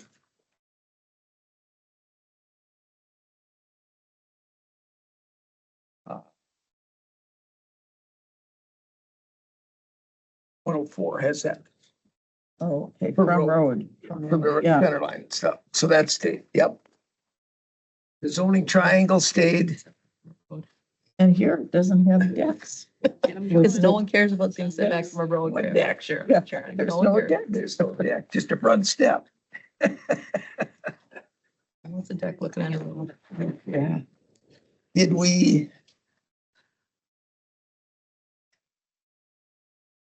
No, then we didn't change any of the other ones, have we, after that? Left them alone? So can we go back to this setback averaging again? Sure. So why is it different than shoreland? It is, it's the same. It's not the same. Why? It doesn't tell you anywhere about that you can't. It just says two buildings. It doesn't say, oh, but your building, if it's a deck, you don't need to count it to come up with the average. But if you're building a new building, you need to count the deck. It doesn't say that here. It's different. Would you like it in there? Well, So yeah, this is setback averaging to the road, which Yeah. DNR doesn't have. That setback average is for a reduced setback to the ordinary high water mark. Yeah. So they're two completely different things, but I mean, you could include where for clarification, if somebody comes in for a setback average to the road, you could state that it's, I mean, to, To the building, to the principal structure. what page was that on again? That was on. 104. 104. It just says proposed building. It doesn't say, like we have principal structure. A deck is counted as a accessory structure. Yep. So So it'd be to the building, but to put it back, you'd have to go back. Yeah, so I would say due to our definitions of a building, it would be still to the actual building. is how we would do it. So if somebody had a deck out the backside of theirs, we would still measure to the actual building. Or if they had a deck out the front Towards the side. road. If it was towards the road, it would be the same as if it was the water there. We've had to do variance. I don't know that. So you want that clarified? Well, I'm just saying why we do it. Road, Water. water. Why is this one different? Logical.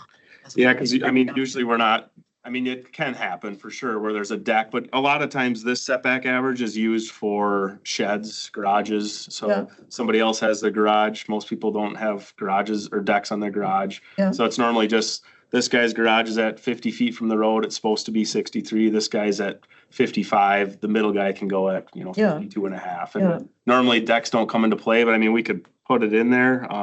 Otherwise, like I said, we would just be But they enforcing come it into based on play. the building. If your property happens to be on a lake, right? Well, that would be to the lakeside. Yeah. Not the roadside. Yeah. So it's backwards on there. Be the other way on it. If the deck's gonna be on the lakeside, then it would be Then it counts. in the shoreline. Your could be on the roadside I and you're won't sit okay. on my deck. No. by the road. That still has to be back. Stop being logical, Sharon. I'm sitting on my deck by the road. Just I'm saying. just saying, I'm just Saying. kind of, Daydreaming.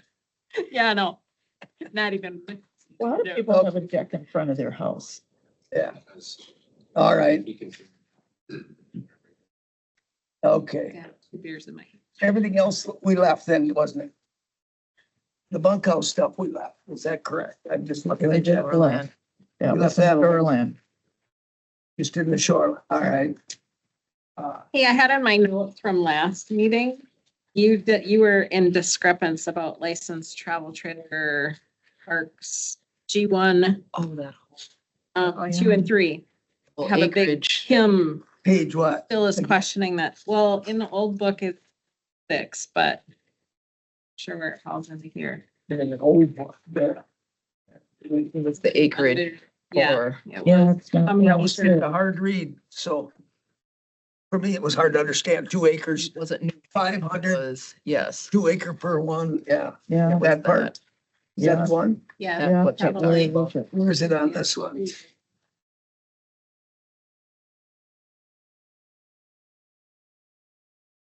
What's the number?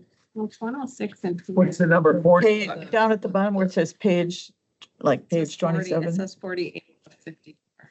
48. In the one from last time. I don't know. Should be pretty. Should be closed. What, It's 48 or 57. variances? Board of Adjustment, that's where we'd have to add. Okay, they took the 30 days out, such it was 30 days. 42 what is it? What is travel trailers? 42 what? Was Camp- G1, Campgrounds are under, G1 and 42-311. 311. We don't have 311. so that's in the shoreline. It's in the shoreline? That section would be, or should be 3. 32 or 42? 4-2. So in this current packet today, it's on page 52. Travel trailer and travel trailer. Oh, yeah. And then page 51 is the mobile home and mobile. There it is. Or manufactured home. I just didn't even know where.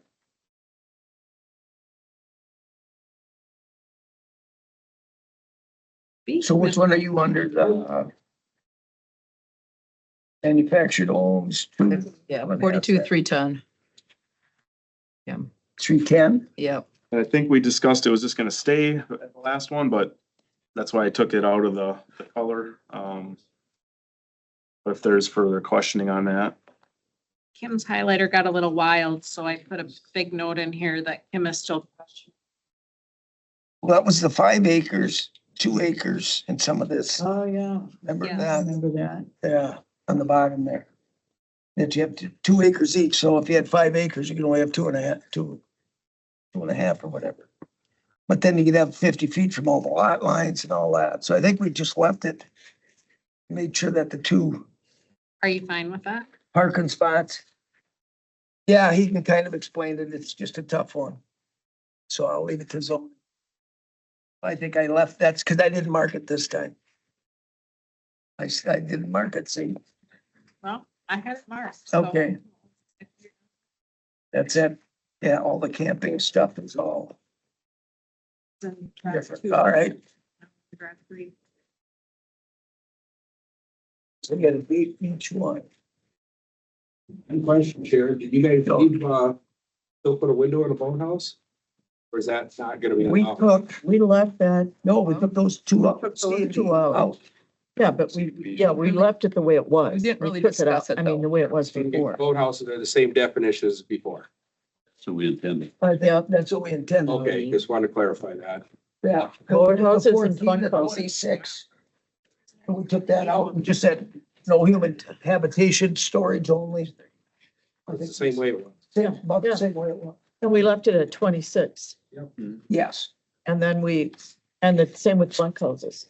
we left those, yes. Same. So yeah, from the previous conversation, I heard just take B and C out, but if there's anything else that you guys, that's all I have marked right now. What page is that on? Mona? That's back on page 39 of the packet, 34. 39 in the packet, 34. We took the patio fireplaces, that which obviously they should the maximum dimension. Are out. Those are out. So it jumps to D, no decks.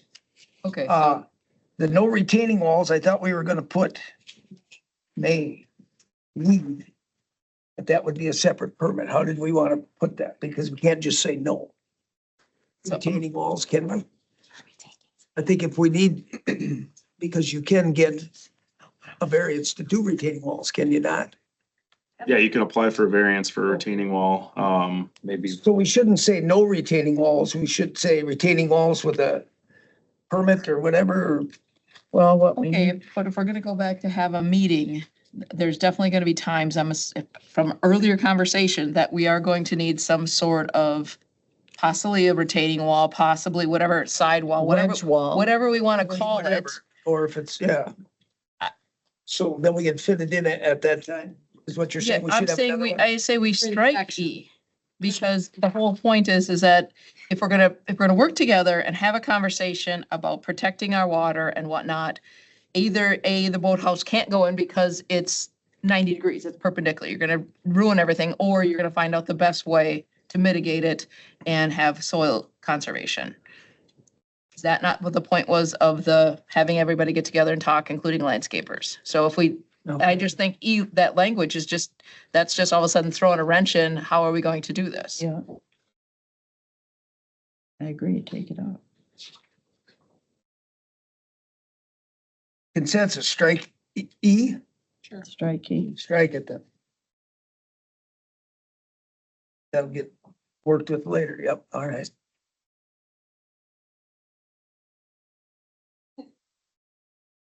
Gee. Yeah. Yeah, and I mean, that's just if you want a pitch roof, you can have one. So just to clarify on D, no attached, detached decks or patios will be allowed, but if we have a flat roof, is that considered an attached deck? No, that's It's part not. of it. Okay, just wanted And to I make sure. wrote something, I wrote on ground level. I don't know Just why wanna I make- wrote that. That's what I got that was why written. the question, okay. I thought, okay, let me look. So like if they wanted to build a patio off or a Right, deck and off that's the not, side, yep, that's not allowed. yep, I got that, yeah. Because it's within the Yep. 35 feet. Yeah. It has to be the open. Did we put? Chair. Yep. The DNR one states, in case I'm wrong, it's right there.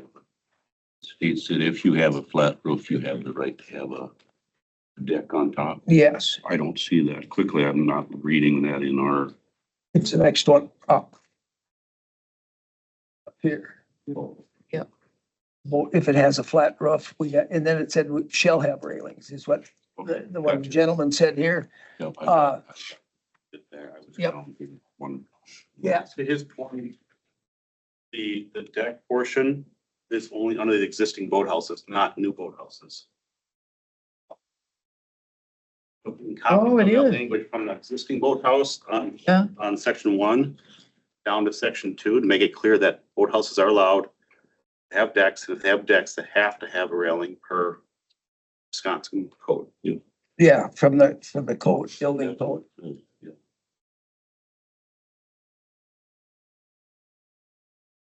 Oh, I see what you mean. Yeah. Hmm.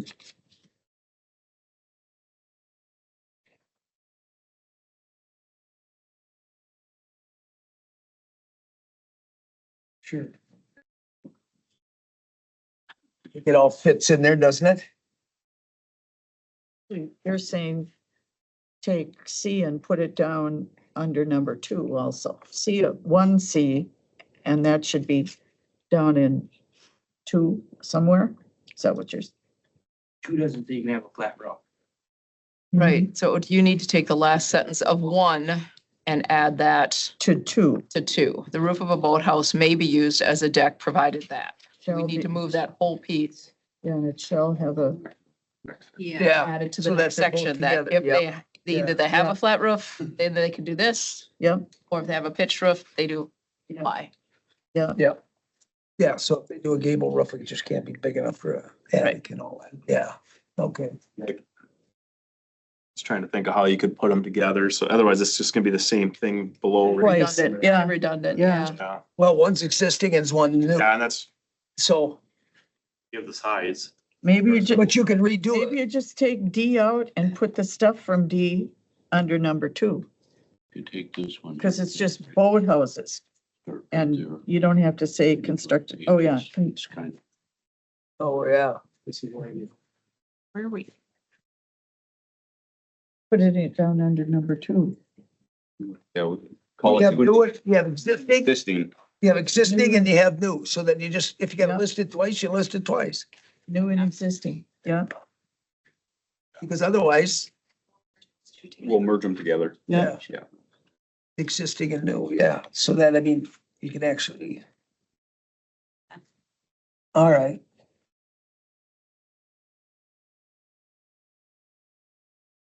Yeah.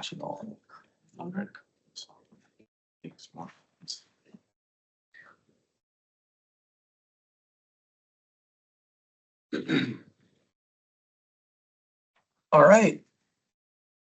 Where are we at? Are we at? Eric? Yes, Can I talk on the subdivision real quickly? yes. Okay. Part of my public comment I emailed in prior to last meeting. Okay. GIS map pulled up on the screen. Logan and Sarah are familiar with this situation. Just, We can't deal with a specific one. no, this is a general Oh, question, okay. but just to make it easier for property owners and There's that. direct property lines and whatnot. Claire's asking for your permission to bring it up. Oh, yes. I'm sorry. Address.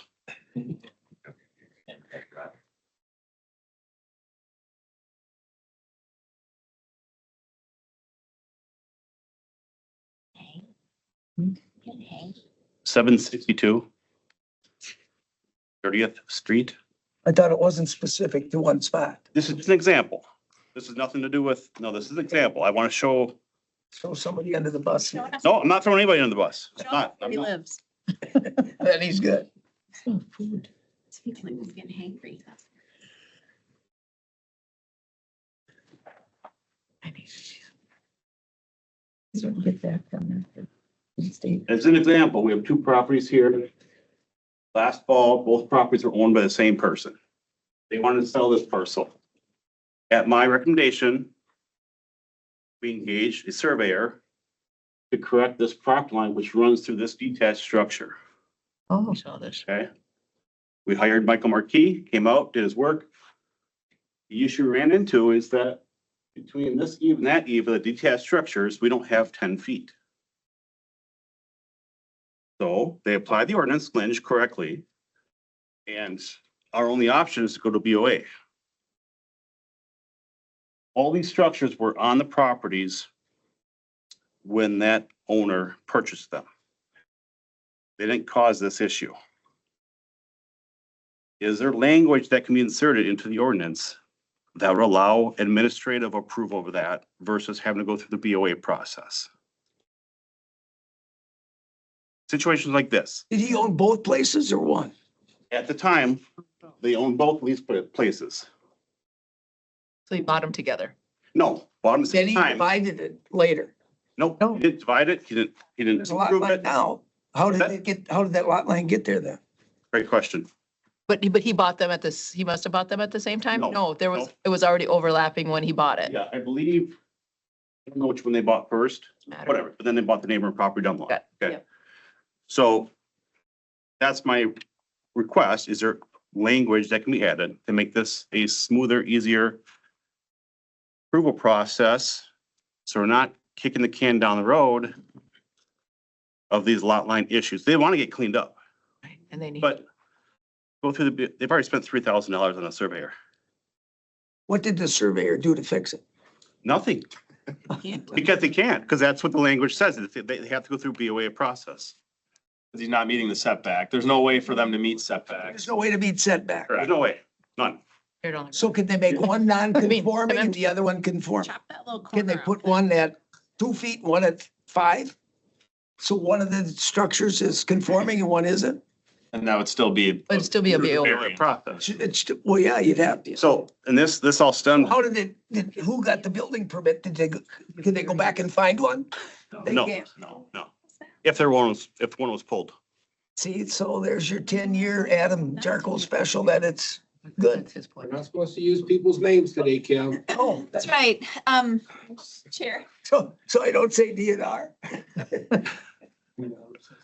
in this case, if there was an opportunity for,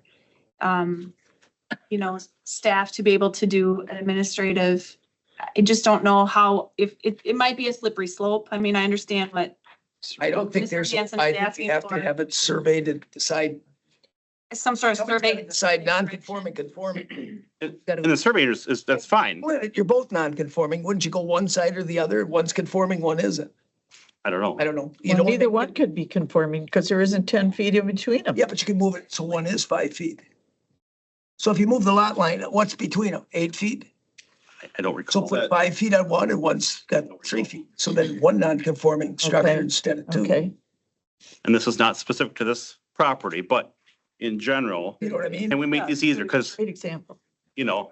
Supervisor Garber, you made a mention in October meeting, I believe. Right, So Can you do a survey correction, basically, right, without going to the BOA? right. Yeah, because we've talked about options to not require a survey, but in this case, if there was a certified survey correction, it would, that becomes the instrument for then the new, for the new description, and it would be, Well, we'd have to have it because that would require new deeds, everything on both places and descriptions. just So I trying, mean, it would have to be surveyed and right, stuff. just trying to make it think work. through not having staff always be the, having the zoning administrator be the only person that sets eyes on that, but I don't know. I'm It not could be- prepared. That would be a tough, yeah. it could be Ed too. I mean, it could be a combination. I'm just to make it less expensive, less burdensome on the property owner. Quicker process. When at no fault. Right. The question is, how do you prevent someone from building too close and then saying, well, I'm not, we'll just adjust the property line. Yeah. That's the catch 22 and Yeah. people do things that they shouldn't, it just, yeah. Put that back up. Can't you just take 10 feet off it and put it on the other end? I got a builder. Says, Busy. okay, you're busy, all right. Yeah, from, Land set, that's right, that's right up. Just take half, put it on the other spot. But Yeah. to comment in the October meeting, this is not an isolated case. No. It's not. No, it isn't. Let's make it easier for folks to correct this. Right. By survey. Did somebody buy title insurance when they bought that so they knew it or not? Oh, Stop. Well, I'm just asking if, the realtors did their job. That was bought without a realtor. Okay. But I mean, isn't that title insurance and stuff? If I bought the place, went out and I owned the guy's garage next door, I'd be happy. I'm sure there's something in a title policy that would exclude. There Because usually is because it's almost worthless when you buy it. Yeah, I know how that works. Chair, Yes. We had a project like this years ago on Half Moon, number of lots, the guy owned it all. Lot lines wouldn't work. Jason basically made an administrative decision because he already had non-conforming lots there. And, you know, that's where I think maybe a situation like that, because I see those and we run into those issues. Yeah. That, you know, you have both property owners, they agree to the survey, they agree to new deeds. Why would you go to the Board of Adjustments? Why would you have to go to the Board of Adjustments for something like that they're gonna approve? Yeah. You know, Pretty much, yeah. and if administratively, you know, these guys could say, hey, if both property owners agree, there's a survey agreed, and this lot line makes both buildings at least now on the property, even though because they're non-conforming already. You know, as long as the survey isn't making something more non-conforming, I would think staff would be like, hey, yeah, let's fix this.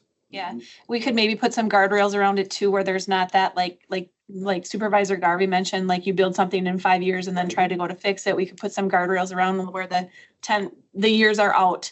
I mean, you know, Yeah, we just the move 10-year forward, deal. but if we put some guardrails around it, I think it would be fair. And I like the idea that Ryan had of maybe adding the county surveyor, the county surveyor's office and the zoning administrator. And some documentation that both property owners are in full agreement. Yeah. I don't know, we seem. Because like that, if that out, 'cause it's gonna require. you move it closer to one or the other, you'd only have one non-conforming instead of two. In this It case. Still doesn't In solve the this case. problem. Yeah. But you get on Big Lake on the south end and it's all, oh, Or a little corner. they'll never get that fixed. That's roads and everything. All right. My only other second point was, your change of the 20,000 square feet on a lot with a public sewer in the R1. So thank you for that. It's clarifies it. Oh, it's Yeah. the acre. Yeah. All right. So that's something then staff will be able to write something up and bring forward on our next Yeah. meeting. Yeah. And I know that Yeah, let's try to first come up with criteria that fit. Because yeah, currently any relief to the ordinance, we won't be able to approve it, obviously, because it's not meeting the setback. So relief to the ordinance would be a variance.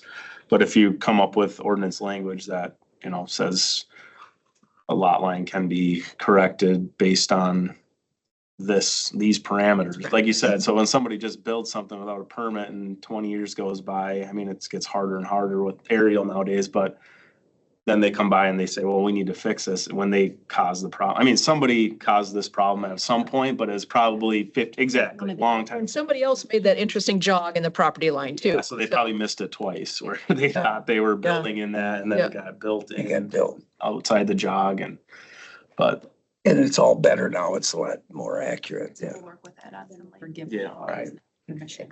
Yeah. Really. All right. So we should have our regular meeting next, I would think. Is that what we're at? Review work?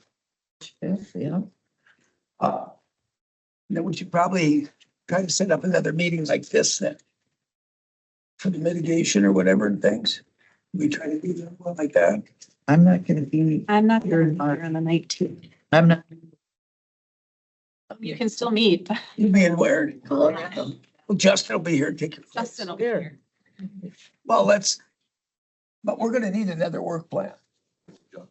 Yeah, He's pointing to Jeremy.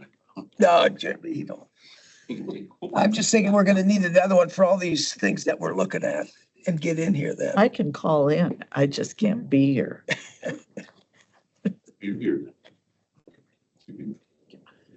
But besides the mitigation one, do you want the ordinances drafted to get to DNR then to the shoreline one to get redlined by DNR of what we talked about today? Chairman, can I make a comment? Won't hurt. I sure would like to have the public have a chance to review it before a draft is just sent in. I think it would be duly a good thing to do to make sure we don't miss a thing again. Why not at your next meeting, have the finished proposed drafts? We can all look at it and comment. Fifth, at the 5th. At March 5th, right? Because the DNR wants it before the public hearing, which I don't think is right. It just makes it harder for, you know, you guys with building season coming up, just trying to make sure that we have, It's over. I already heard it today. We got 3 projects designed with room additions. right? And I'm gonna have to go back to them and tell them that. So you're, like John Hall said too, to think you guys gotta rush through this because building season, our jobs are already planned. Right. So on the 5th, I guess there can be a, I mean, if that's what you'd like, a little bit more of a drafted ordinance to, I think, okay, because I mean, I just think they want us to check it and send it back to us, then have a public hearing. Well, what if it changes completely? Send it into them again. Yeah. It doesn't, to me, that's backwards. The public hearing is like now, to get Yeah. all these ideas and things. Now we see it in writing, in the right order, everything. right. We might see what we've missed and we can change it before we even send it to them. And the mitigation part might be better too then. Okay, so the 5th. So even though that's the way they asked for it, let's do it our way because they. And there was stuff even today that you guys said last week, you said it was in there. So I think, That's why, yeah. to get let's it just out. have it one more time. We could kick the can. I appreciate It that. won't hurt nothing, yeah. I don't know, my printer. Okay.